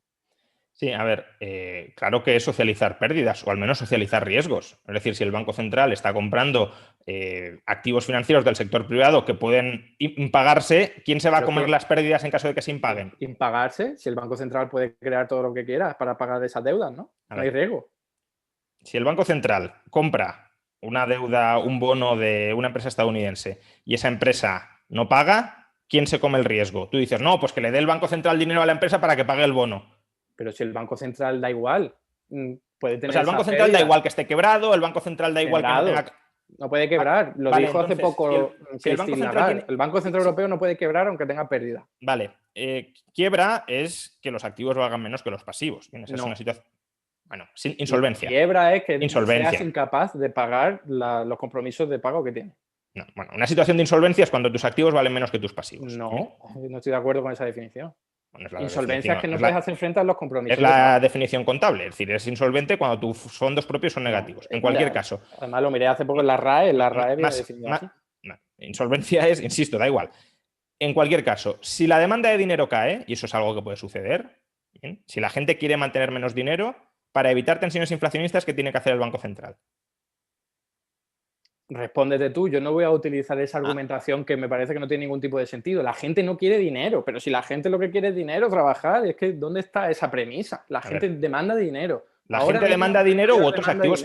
Primero, la gente demanda dinero u otros activos financieros. No sé de dónde sacas que la gente solo quiere atesorar dinero en lugar de invertir en otro tipo de activos financieros. Es decir, demanda de dinero es atesoramiento de dinero. ¿Qué pasa si el 11% de la población que invierte en activos financieros a lo mejor quiere activos financieros? El 90% restante quiere su salario, su pensión, vivir tranquilamente. Y la financiarización, eso, para los que quieren hacer negocios, intentaremos que no prospere tanto porque es la que nos lleva a la crisis del año 2008. O sea, que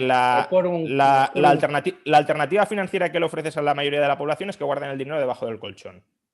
La alternativa es que tengan un nivel de vida asegurado, ya sea por el Estado, por lo que sea, y no tengan problemas. Y que no tengas ningún tipo de patrimonio, ¿no? Que no tengas ningún tipo de patrimonio al margen del dinero que tienes debajo del colchón. Claro que pueden tener patrimonio sin ningún problema. Vale, lo que entonces, no si quieren tener patrimonio, para hacer más dinero hay que contribuir. Si quieren tener patrimonio, será gastando el dinero que tengan.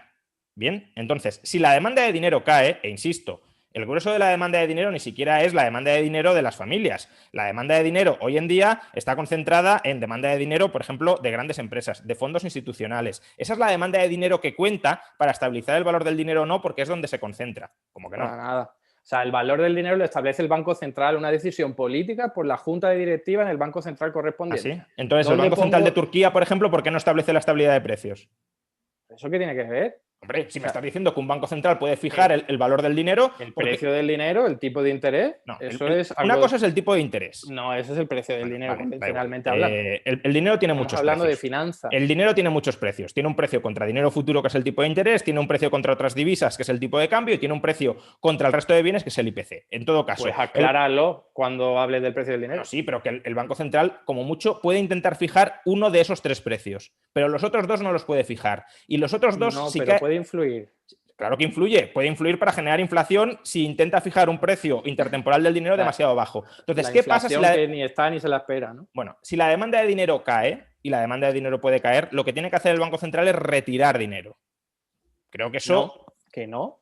O sea, si la gente... Si no hay demanda de dinero, no hay que retirar dinero. Otra vez con la demanda de dinero. A ver, lo único que puede poner en riesgo que el Banco Central siga estimulando la economía a través de políticas fiscales es que hay una inflación desbocada. Pero si no la hay, ¿para qué va a parar de crear dinero y fomentar políticas públicas en creación de puestos de trabajo? Es que no tiene sentido. Imagínate que tienes ahora mismo un boom económico muy fuerte y que por tanto se están pagando rentabilidades muy altas en el sector privado.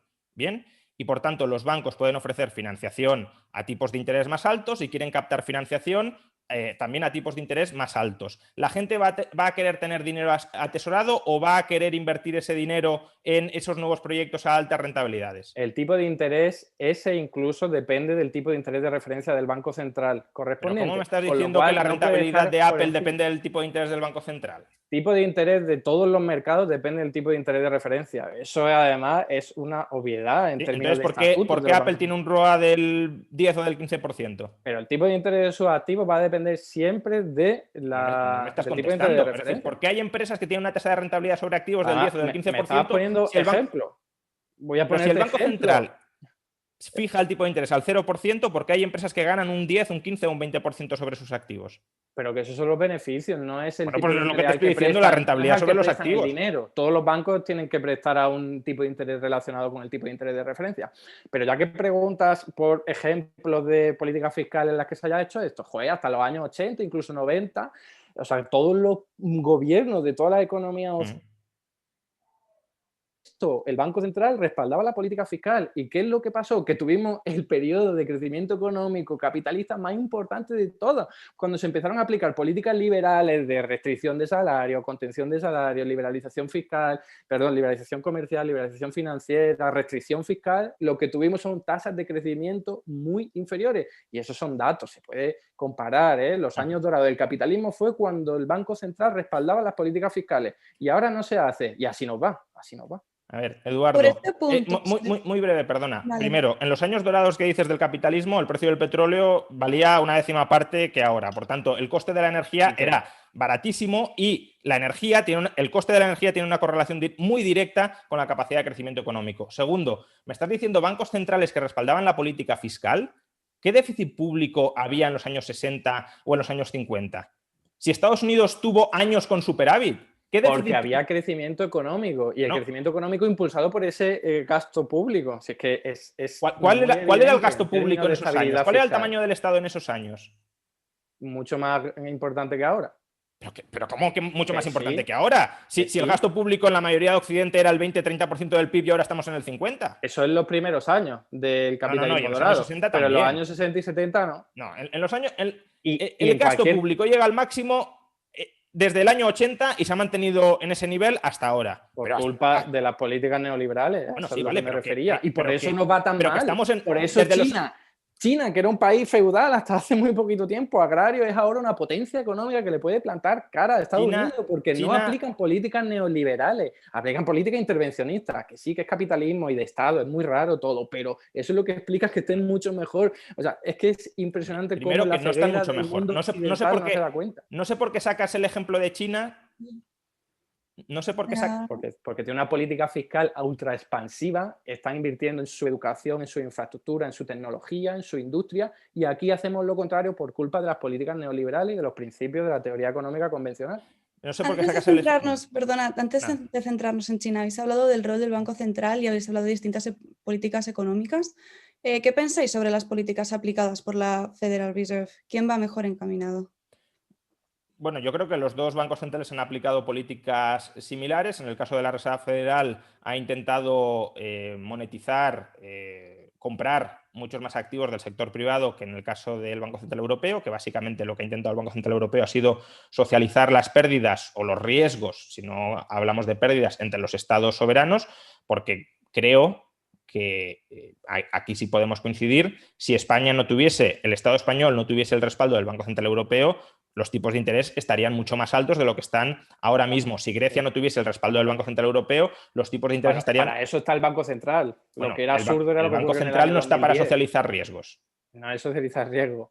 Para lo que está es para apoyar la política fiscal. O sea, lo que era raro, totalmente fuera de lugar, era lo que ocurrió en los años 2010, que se decía, no, tú quédate ahí sin tu Banco Central y apañástelas tú solo contra el mercado financiero. Es una locura. Eso era, por cierto, algo político para que se apretaran el cinturón. Sí. Cuando el Banco de España apoyaba la política fiscal en los años 80 y 90 en España, ¿qué inflación teníamos?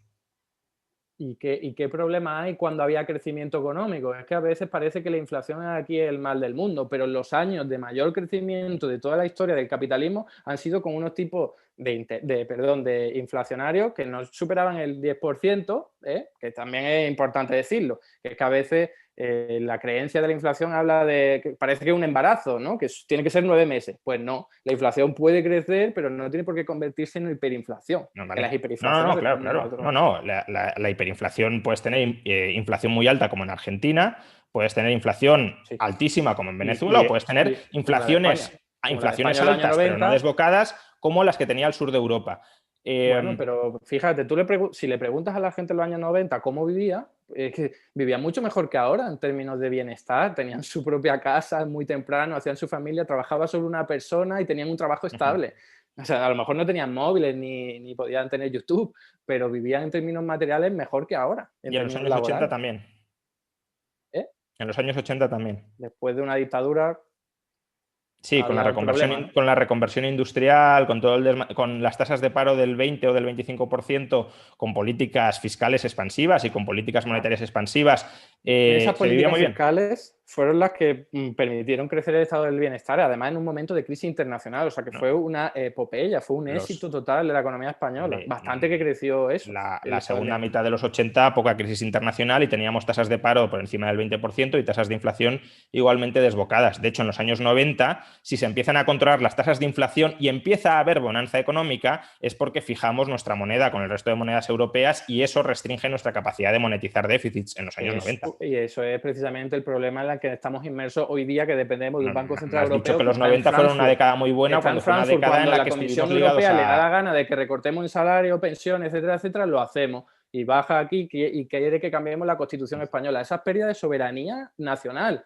Hay gente que la puede defender. Yo, desde luego, no. Yo creo que lo que ocurra aquí tiene que ocurrir aquí. Y si lo hacemos comunitario, que sea al menos que todos compartamos los O sea, que principios. si los salarios bajan un 10% porque hay inflación, está bien, pero si los salarios... No está bien. Los Entonces, salarios tienen que estar vinculados a la inflación. ¿Cómo combates los ciclos salario-inflación? Lo sabes bien porque hemos hablado de esto muchas veces. Mi opinión es trabajo garantizado. Es un mecanismo estabilizador de los precios perfecto. Es un salario fijo para todos para todas las personas que quieren trabajar. Por lo tanto, eso no va a generar demanda. Eso no te controla la inflación. Eso no te controla la inflación. Te podrá controlar la deflación según vuestra teoría, pero no la inflación por el lado de los costes salariales. Porque nadie te puede exigir más mejoras salariales, porque es fijo. Claro, pero si estamos diciendo que los salarios van subiendo porque suben los precios, ¿cómo controlas ese proceso con trabajo garantizado? Salario real. Si la inflación sube un 5%, los salarios un 5%. Entonces, si el salario real siempre ha sido demonizada porque perjudica más a los que más dinero tienen, los rentistas. Si el salario real sube, o sea, si el salario nominal y el real sube, ¿cómo paras los círculos de inflación, precios, salarios? Pero es que si la inflación está menos del 10%, no hay por qué pararla. Lo único que está ocurriendo es que tu economía está creciendo. A ver, en los países en los que se han aplicado políticas de contención de la inflación, ha ocurrido que hay crisis, recesiones, las economías subdesarrolladas no pueden prosperar. Pero cuando vemos a las economías que más han crecido, han tenido unas tasas de inflación, sí, elevada, por encima del 2%. ¿Quién demonios puso el 2%? ¿Por qué 2%? Pues yo lo tengo claro, son las élites, sobre todo Alemania, las exportadoras y las financieras, que son a las que les perjudica más la inflación. Una pregunta muy breve. Si la inflación es cercana al 10%, ¿qué crees que va a pasar con el tipo de cambio? Depende de qué uso se le dé a la cantidad de dinero que esté en circulación. Porque si el dinero se circula en nuestro territorio, no hay ningún tipo de diálogo con las monedas extranjeras. Con lo cual, no... ¿Tú crees que la moneda nacional se puede depreciar a tasas del 10% y que no va a tener impacto en el tipo de cambio? Sí. ¿Por qué? Porque, y además podríamos hablar largo y tendido de si eso es una depreciación. Pero si el dinero, por ejemplo, un trabajo garantizado, yo creo dinero y se lo doy a la gente para que trabaje y ese dinero no sirve para comprar productos fuera de nuestro país o fuera de países en los que no se utilice la misma moneda, no hay depreciación. No puede haberla, porque no hay diálogo con otras monedas. O sea, que propones una autarquía, básicamente. No, yo no estoy diciendo eso para nada. Si no hay diálogo, es una pregunta. Analíticamente esa es la respuesta. Hombre, vale, si estamos en una autarquía estoy de acuerdo, pero si tienes un país que comercia con el resto del mundo, ¿qué va a pasar si tienes inflación interna? Depende de qué ocurra con ese dinero en circulación. Si tú lo que estás haciendo, por ejemplo, es utilizar tu palanca política para crear desarrollo económico en tu país, las empresas de fuera van a venir corriendo a tu país a invertir y van a comprar tu moneda, con lo cual de tipo de cambio o de devaluación de la moneda, nada. Mira a China. O sea, China está casi en autarquía en términos de liberalización comercial, no es eso, pero sí que pone muchas restricciones a la inversión extranjera directa y ahí están todas las empresas tecnológicas occidentales. ¿Por qué? Porque hay crecimiento económico, porque hay ¿Y eso qué tiene que productividad. ver con la política monetaria expansiva? O sea, ¿China tiene una inflación del 10% anual? Pues la ha tenido en sus años de crecimiento económico más bollantes. Y en los últimos años no lo he visto, pero una del 2% seguro que no tiene. Del 2% no, porque eso es limitarte las manos, atártelas. O sea, que básicamente que si tienes una inflación del 10% anual, es decir, si tu moneda con respecto a los precios internos se está depreciando el 10% anual, no habrá ningún tipo de influencia, muy probablemente, en el precio exterior. No, he dicho que depende de lo que ocurra. Si tenemos a gobernantes que empiezan a hacer gilipolleces con el dinero, pues probablemente la tendremos. Si tenemos a gobernantes serios que sepan bien de teoría económica, lograremos compensar eso, incluso darle la vuelta y que se invierta más aquí, generar crecimiento económico y productividad. Por cierto, la inflación de China en los últimos 20 años ha estado por debajo del 5%. En los últimos 20 años. Pues fíjate, pues eso es lo que estoy diciendo. Por cierto, China no lleva creciendo solo 20 años, pero el 5% está bastante por encima del 2%, del 1% en el que nos hemos movido nosotros. Bueno, y durante muchos años ha estado en el 1, en el 2, etcétera. Vamos. No, o sea, eso serán excepciones. Igual que nosotros hemos estado en -1 cuando ha habido crisis, etcétera, etcétera. Claro, no me cojan los años de crisis. No, te cojo, pues... 2000, 2001, 2003, años de crisis, 2003, 2005, 2006, no sé, 2015, 2016, 2017, 2018, por debajo del 2%. Por debajo del 2%, y coge el total. Y haz lo mismo con la Unión Europea o España. Sí, obviamente una economía que crece tendrá algo más de inflación. Pero pues eso es lo que quiero decir, que lo que hay que hacer es utilizar las políticas públicas para hacer que crezca tu economía. No es lo mismo. Un poco más de inflación no pasa nada. El problema es lo mismo. Todo a que la inflación no esté por encima del 2%. Eso no tiene ningún tipo de sentido económico. Lo único que tiene sentido político para que las élites no pierdan sus grandes fortunas, para que no se las deteriore la inflación. Pero ¿qué élites, Eduardo? Si antes me estabas diciendo que el grueso de la ciudadanía lo que tiene que tener es el dinero debajo del colchón o el dinero, o tiene que atesorar dinero, me has dicho que la gente no tiene que tener ni acciones, ni bonos, ni nada, que lo que tiene que tener es dinero. Y ahora me estás diciendo que no pasa... ¿Estarás de acuerdo conmigo en que a quien más perjudica la inflación es a los rentistas? ¿Estarás de acuerdo conmigo? Eso es una obviedad. Bien, pero si la élite financiera es rentista, esa es la que más le jode la inflación. Si eres rentista vía acciones no te perjudican nada. En todo caso... otra vez, ese es un 10% de la población, de los más acaudalados. No, digo de los rentistas, de los rentistas. El 10% de los rentistas no tienen acciones. Los rentistas, el porcentaje que tienen en acciones es muy superior. Pero no me desvíes el tema. Si me estabas diciendo... familiar, no. No, te digo de los rentistas, del porcentaje de rentistas que ya has reducido. Hombre, claro. Vale. Si el grueso de la población lo que tiene que tener es dinero atesorado, ¿qué le va a pasar al grueso de la población con una inflación del 6, del 7, del 8 o del 10%? Si sus rentas aumentan en la misma proporción, nada. Con su patrimonio. No con sus rentas, con su patrimonio.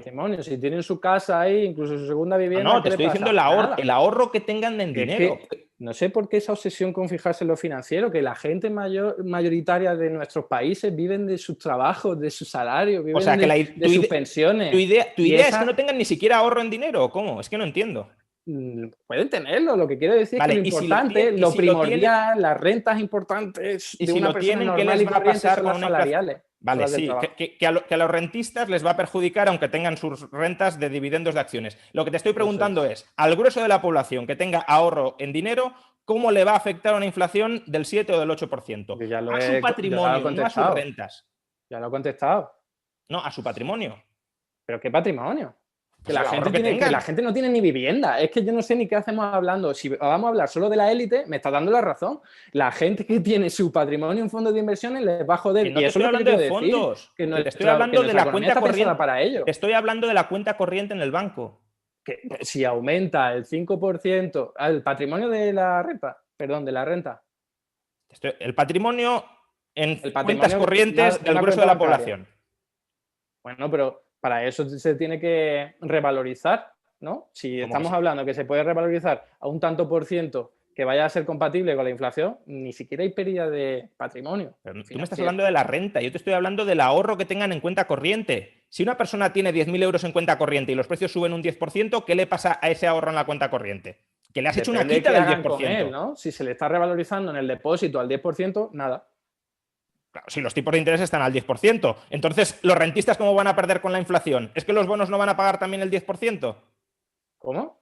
Tú me estás No, diciendo, no es lo no pasa mismo. nada con la inflación No, porque solo perjudica a los rentistas. Ahora, casualmente, cuando hablamos... perjudica más a los rentistas. ¿Por qué? ¿Que los bonos no pueden pagar un tipo de interés del 10%? Porque van a pagar un 10% de los bonos. Los bonos no, pero el depósito del banco sí. No sé a qué punto quiere llegar. El tipo Hombre, de tú me has interés dicho- está controlado por el Banco Central. Si se quiere poner un tipo de interés que no repercute negativamente sobre la renta, el patrimonio financiero de la familia, basta con incrementarlo. O si tuviésemos una banca pública, bastaría con remunerar los ahorros a esa cantidad. En cualquier caso, no es la preocupación mayoritaria de la gente. O sea, Hombre, la gente yo creo que utiliza sí, su ahorro para algo. que si tienes una inflación del 10% y ese 10% te está impactando negativamente Mira, hombre, en tu cuenta corriente, sí es una preocupación. Hombre, la gente que tiene 0 euros en su cuenta corriente no le afecta nada. No, Y a hay quien un tiene montón 0 de euros gente, no. pero ya sé que no es tu preocupación, ni es la preocupación de los gobernantes. Y si el objetivo es que todo el mundo tenga 0 euros en la cuenta corriente, desde luego no habrá que preocuparse. Ahora, si tu objetivo es que todo el mundo tenga un trabajo y si tu objetivo pueda como tener un gobernante, salario decente y no tenga que tener ahorrado, no tenga ese miedo al futuro, que es lo que ocurre. ¿Por qué la gente ahorra? Pues porque tiene miedo a lo que pueda ocurrir en el futuro. Que tu objetivo es que la gente no tenga patrimonio. Que le garantice seguridad. Que tu objetivo es que la gente no tenga patrimonio, que todo el flujo de inversión... Hombre, si me estás diciendo, no tiene por qué tener ahorro. Es que no tenga nada, es que no esté pensado hacia eso, que es tu visión, que vamos a preocuparnos por el patrimonio, pero es que hay gente que no tiene patrimonio. Es que hay que preocuparse porque la gente tenga patrimonio. Y si hay una inflación elevada, le estás devorando el patrimonio a la gente que no invierte en activos de renta variable que pueden revalorizarse. Reales. Si la gente utiliza su dinero para comprar una vivienda, un solar, un garaje, electrodomésticos, eso no pierden con la inflación. Por tanto, la demanda de dinero sí puede caer.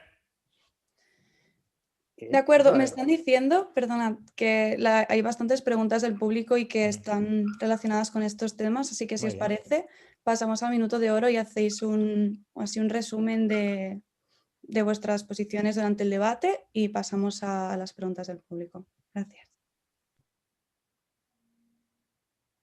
¿Quién empieza? Perdona, Eduardo, tú mismo. Pues nada, yo por volver a lo que decía inicialmente, reiterar que esta crisis no es exclusivamente o no es solo algo fuera de lo económico, sino que tiene que ver con lo económico al ser provocado por una pandemia que muy probablemente tenga que ver con el deterioro medioambiental al que estamos sometiendo a nuestro planeta por tanto consumo y tanta producción. Y también recordar que hoy día se están aplicando políticas intervencionistas porque se han demostrado que son un éxito. Las políticas liberales o neoliberales, como se quieran llamar, está demostrado que si en crisis no se puede hacer, entonces no se puede hacer en ningún momento. Si no funciona en crisis, no funciona. Bueno, yo simplemente lo que se ha demostrado aquí no es que el Estado sea absolutamente necesario. Si algo se ha demostrado durante el último año, creo que es que en general los estados que tenemos son enormemente ineficientes, incluso para gestionar las competencias que se arrogan, como competencias de salud pública, como competencias de movilidad social. Creo que el argumento de que si el libre mercado no funciona en crisis, no funciona en ningún momento, es un pésimo argumento, y es un pésimo argumento porque por esa regla de 3 podríamos decir, si el derecho de manifestación no se puede utilizar en medio de una pandemia, no se debe poder utilizar nunca, es una falacia absoluta, y aún así, aunque ese sea un mal argumento, creo que, insisto, lo que ha fallado aquí, sobre todo, son los estados grandes, gigantescos, que han sido muy poco eficaces. Tenemos estados mucho más pequeños, como Corea del Sur, como Taiwán, como Singapur, que han sido muchísimo más eficaces con muchísimos menos recursos públicos que estados mucho más grandes. Ya no voy a mencionar España, porque habrá discusiones de si es grande o no. Para mí es enorme, pero en todo caso. Por ejemplo, Francia, por ejemplo, Suecia. Estados muy grandes que no han sido eficaces a la hora de gestionar las competencias que monopolísticamente se arrogaban para combatir la pandemia. De acuerdo, muchísimas gracias. Pues pasamos así a las preguntas del público. Manuel. Vale, entonces hemos seleccionado 3 preguntas. La primera es una pregunta que se ha discutido bastante en medios de comunicación desde hace unos cuantos años y es una solución a las pensiones. Y en todo caso la pregunta sería ¿qué propuestas haríais para solucionar el problema que tenemos con las pensiones ¿El sistema actual es bueno? ¿Con la pandemia se tiene que replantear el sistema de pensiones? ¿O lo mejoraríais? Vamos, el sistema de pensiones va a sufrir recortes por un lado o por otro, porque es demográficamente insostenible, y no es insostenible porque haya o no haya dinero, es porque si hay que asignar un porcentaje grande del PIB nacional a manos de los pensionistas, pues el resto de la población necesariamente lo va a pasar mal. Entonces, creo que es un sistema que no está bien planteado y que hay formas de mejorarlo. Hay formas de mejorarlo dentro de lo que podríamos llamar la socialdemocracia, que sería el sistema de cuentas nacionales suecas, donde básicamente la pensión pagadera se iría modificando en función de la situación financiera real del sistema público de pensiones, y luego dentro del ámbito más liberal también hay formas de solventarlo, no para esta crisis porque ya no da tiempo, pero sí a más largo plazo ir haciendo una transición hacia un sistema de capitalización con o sin asistencia pública suplementaria, pero en todo caso que el grueso del sistema, dentro de la propuesta liberal, sea un sistema basado en el ahorro personal y no en no tener ahorro y que los políticos te lo den todo convirtiéndote en un siervo del Estado. Claro que va a haber más renta y porcentaje del PIB dedicado a los pensionistas, porque van a ser más, simplemente por eso, fundamentalmente por eso. Por lo tanto, el resto de la población no tiene por qué sufrir. La cuestión es distributiva. O sea, no se puede decir que en pleno siglo XXI, después de todas las capacidades productivas, tecnológicas que tenemos, que hacemos milagros, vamos hasta otros planetas con robots, vamos a la Luna, curamos enfermedades en menos de un año, etcétera, etcétera. Después de eso se tenga que decir que vamos a tener que vivir mejor que antes. Si tenemos mejor tecnología, mejor productividad, etcétera, etcétera, ¿por qué vamos a tener que vivir peor que antes? Así que yo impugno esa premisa de que el sistema público de pensiones tenga un problema. El problema en cualquier caso es político, que lo que se quiere hacer es amedrentarlo, meter miedo, decir que es insostenible, para darle alas al sector privado. Porque yo también me hago una pregunta, o sea, si no hay suficiente dinero para contener a las pensiones que van a ir a nuestros futuros pensionistas desde lo público, ¿por qué sí desde lo privado? ¿No será que se está hablando de dejar a gente que no se lo pueda pagar fuera del sistema? Porque esa es la única solución lógica que se me ocurriría acorde a esas premisas. Desde mi punto de vista, el sistema público de pensiones es perfectamente sostenible. Hay que hacer, por supuesto, reformas, pero para adaptarla a los nuevos tiempos, pero no necesariamente recortarlo. Creo que se puede incluso reducir la edad de jubilación. Hoy día tenemos tecnología y capacidad productiva de sobra. El problema es político, de distribución.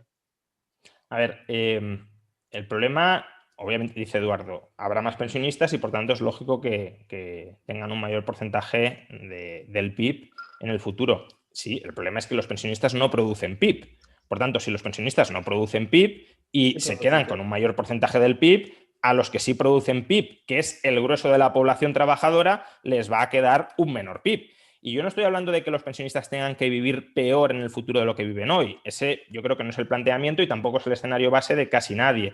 De lo que estamos hablando, de lo que estamos pensiones, Juan Ramón, o recorte alargar la vida. Recorte de las pensiones en el sentido de que tú has cotizado unas determinadas sumas de dinero a lo largo de tu vida laboral y la fórmula que te van a aplicar para calcularte la pensión será una fórmula mucho más perjudicial de la que es ahora. Es decir, ¿eso es vivir peor? No es vivir peor, porque si hoy la pensión media es 1.000 euros al mes, en el futuro a lo mejor son 1.500, pero sin recorte en las pensiones podrían haber sido 2.500. Entonces, te recortan las pensiones. Peor que lo que si no hicieran nada. Peor que si no hicieran nada, sí, peor que ahora no. Bien, entonces, la cuestión es, ¿se pueden pagar las pensiones?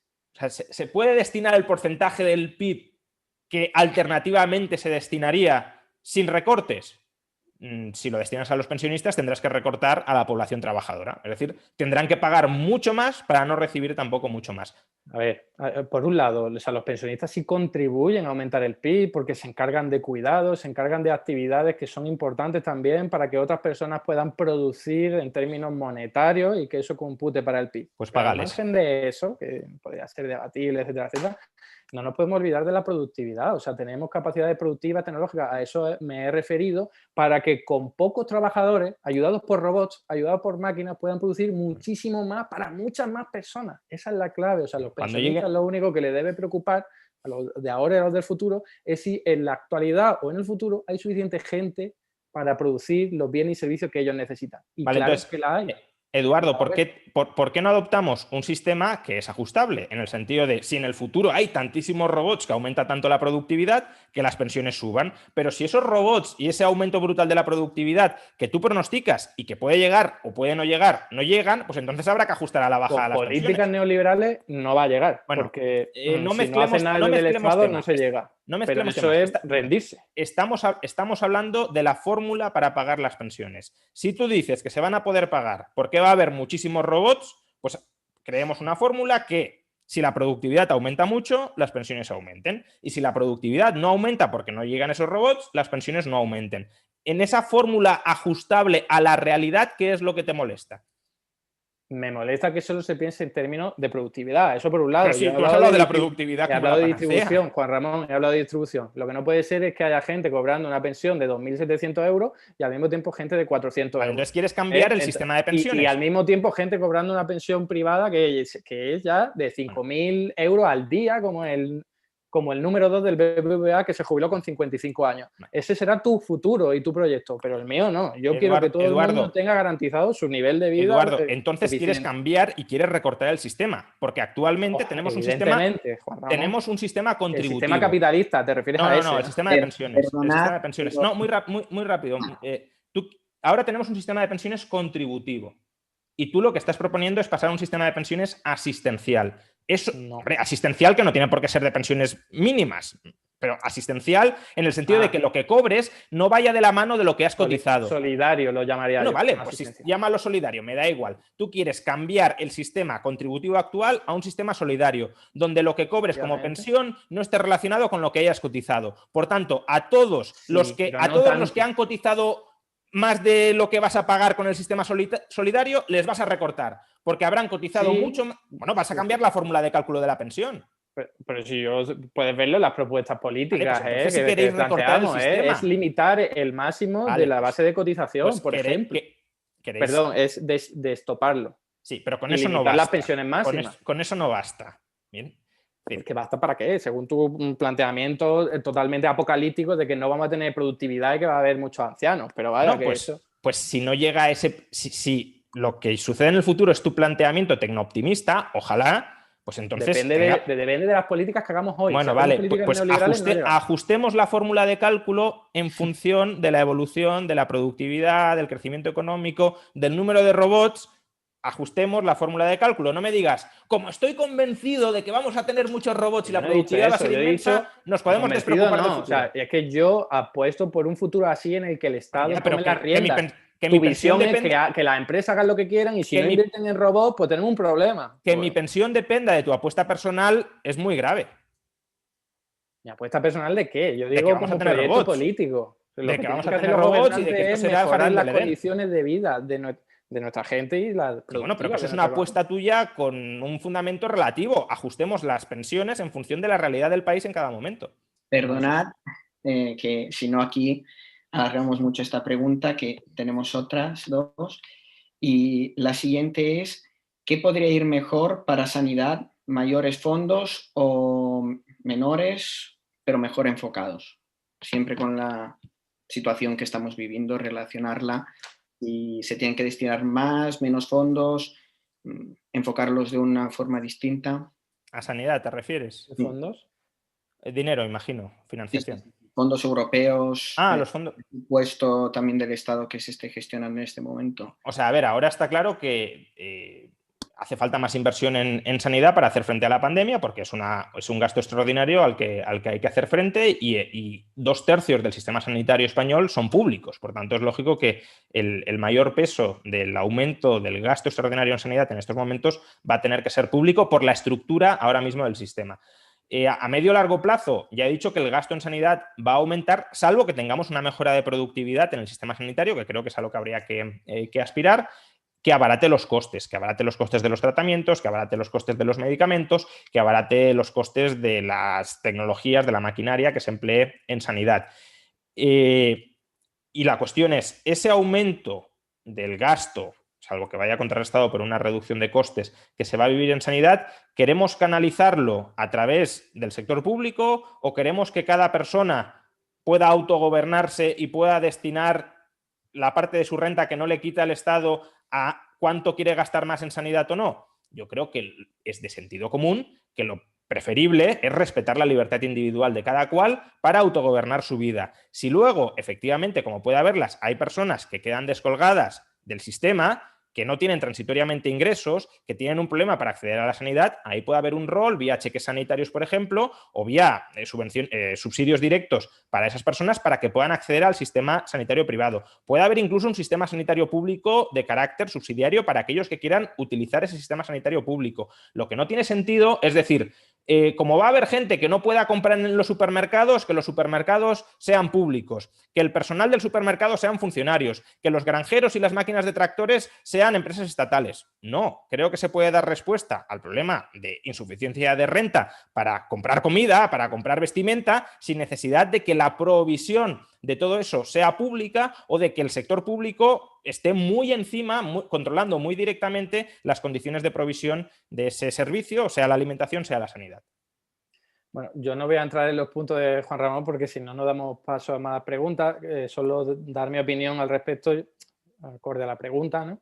Y es la que ya di, es que me parece bien que los fondos estén orientados a esa innovación tecnológica, todo ese ámbito de informático, tecnológico, en definitiva, de nuevas tecnologías, ¿vale? Pero también al otro, que tiene que ver con la transición ecológica de nuestra economía, descarbonización, de orientación a lo local, de utilización de energías verdes y renovables, porque tenemos un desafío ecológico muy importante y hay que darle cabida y, por cierto, es una oportunidad también en términos de creación de puestos de trabajo.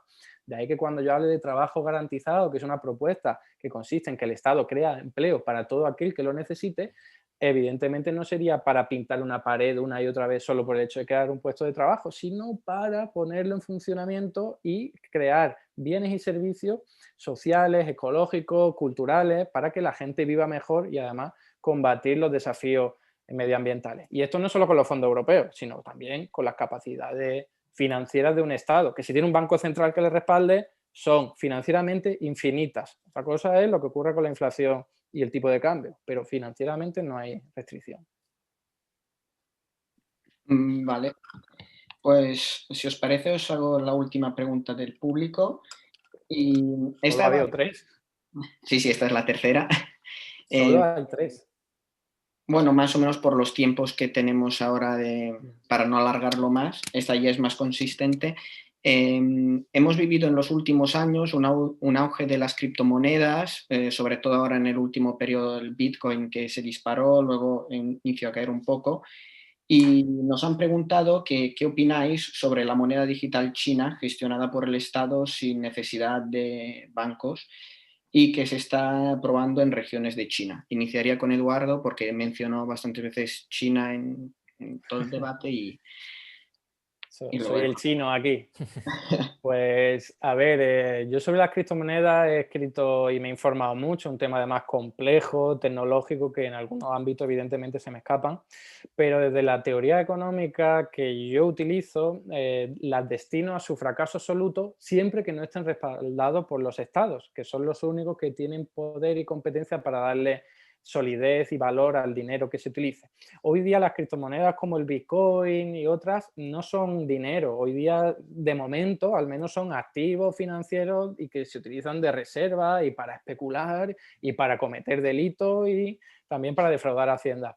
Pero la de China es muy diferente porque sería aplicar esa tecnología del Bitcoin, típico del Bitcoin, ¿no? el blockchain, a su propia moneda y a su gestión monetaria y financiera. Con lo cual, dependiendo de cómo lo haga, y reconozco que no me he informado mucho sobre la criptomoneda de China, podría tener validez en el sentido en el que lograría que los pagos se fueran realizados a través de esta tecnología sin necesidad de que fuese descentralizada o sin necesidad de que dependiera de la iniciativa de agentes individuales, sino que estaría regulado y sostenido por el Estado, que creo que esa es la clave. Si no está el Estado, creo que las criptomonedas tienen un futuro muy negro.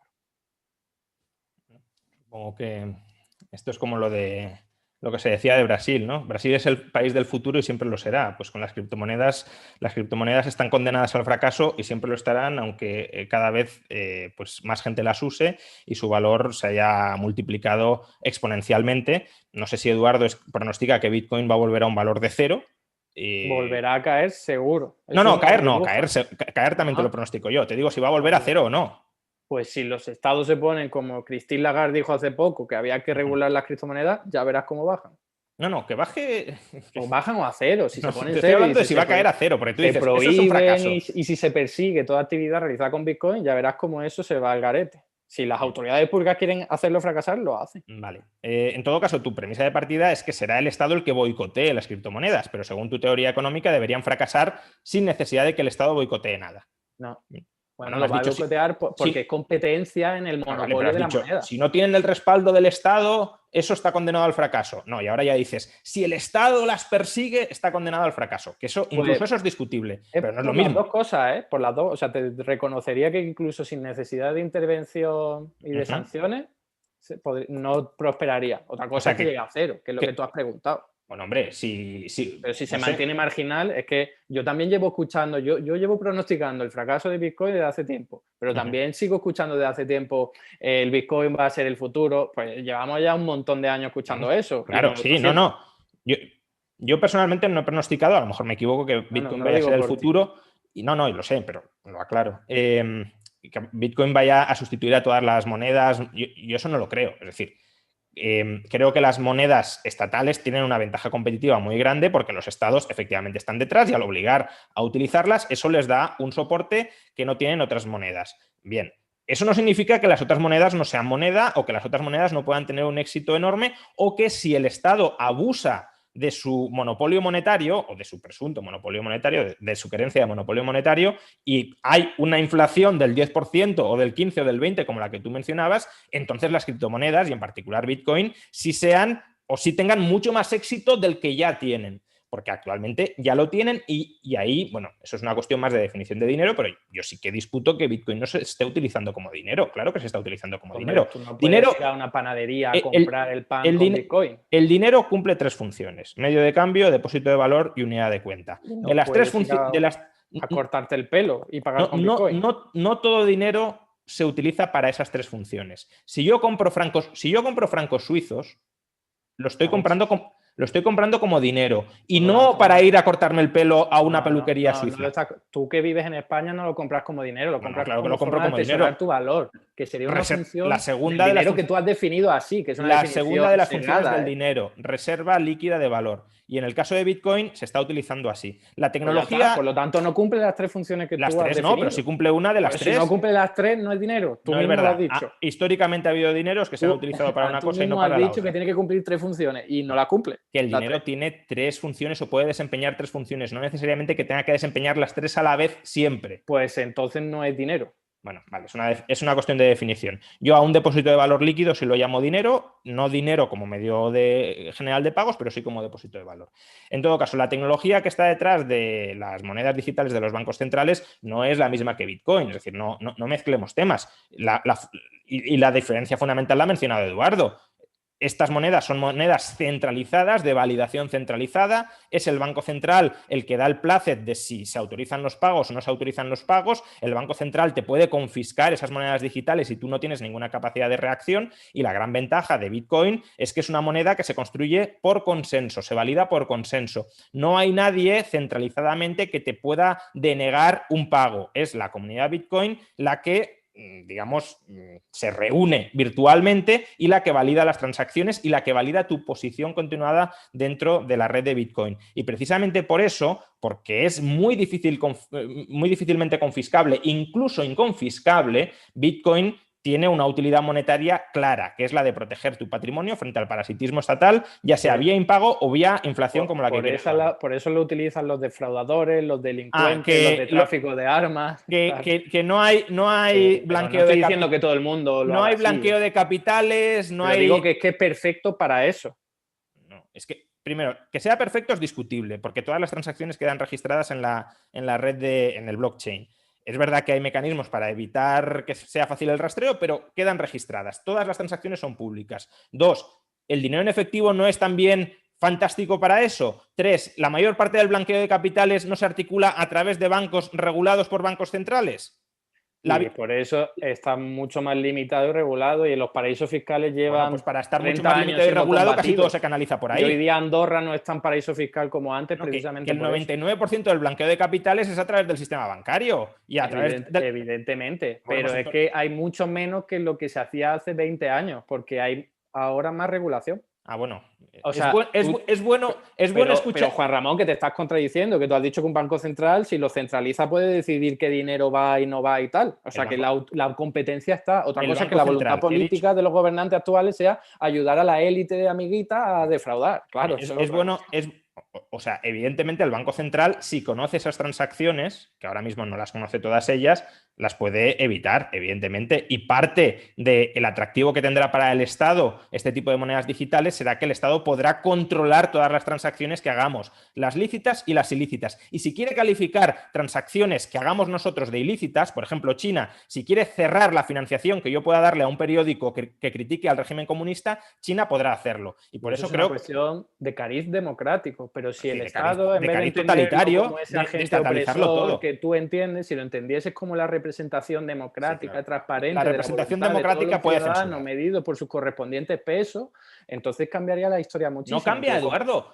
Claro que sí, porque esa limitación la decidiríamos entre todos. Mira, te voy a poner un ejemplo que lo vas a entender clarísimamente. Imagínate que Vox gana en España con mayoría absoluta y tienes una divisa digital en España y Vox quiere prohibir todos los pagos a organizaciones feministas. ¿Eso sería democrático? Si hubiese un referéndum o si hubiese una voluntad por parte de la gente, si es que la democracia no es solo votar cada 4 años. Lo que tú defiendes, Eduardo, se llama tiranía de la mayoría. Por favor. Por favor. Hombre, si me estás diciendo que si un referéndum puede censurar la libertad de expresión, lo más participativa posible, una democracia pero es que mucho puede ser más muy real que la de ahora, que signifique que si un gobernante lo hace mal, lo puedas derribar en ese mismo momento si hay voluntad popular, que signifique que no haya que votar cada 4 años, sino que haya una depuración de responsabilidad. ¿La voluntad popular mayoritaria puede ser liberticida, sí o no?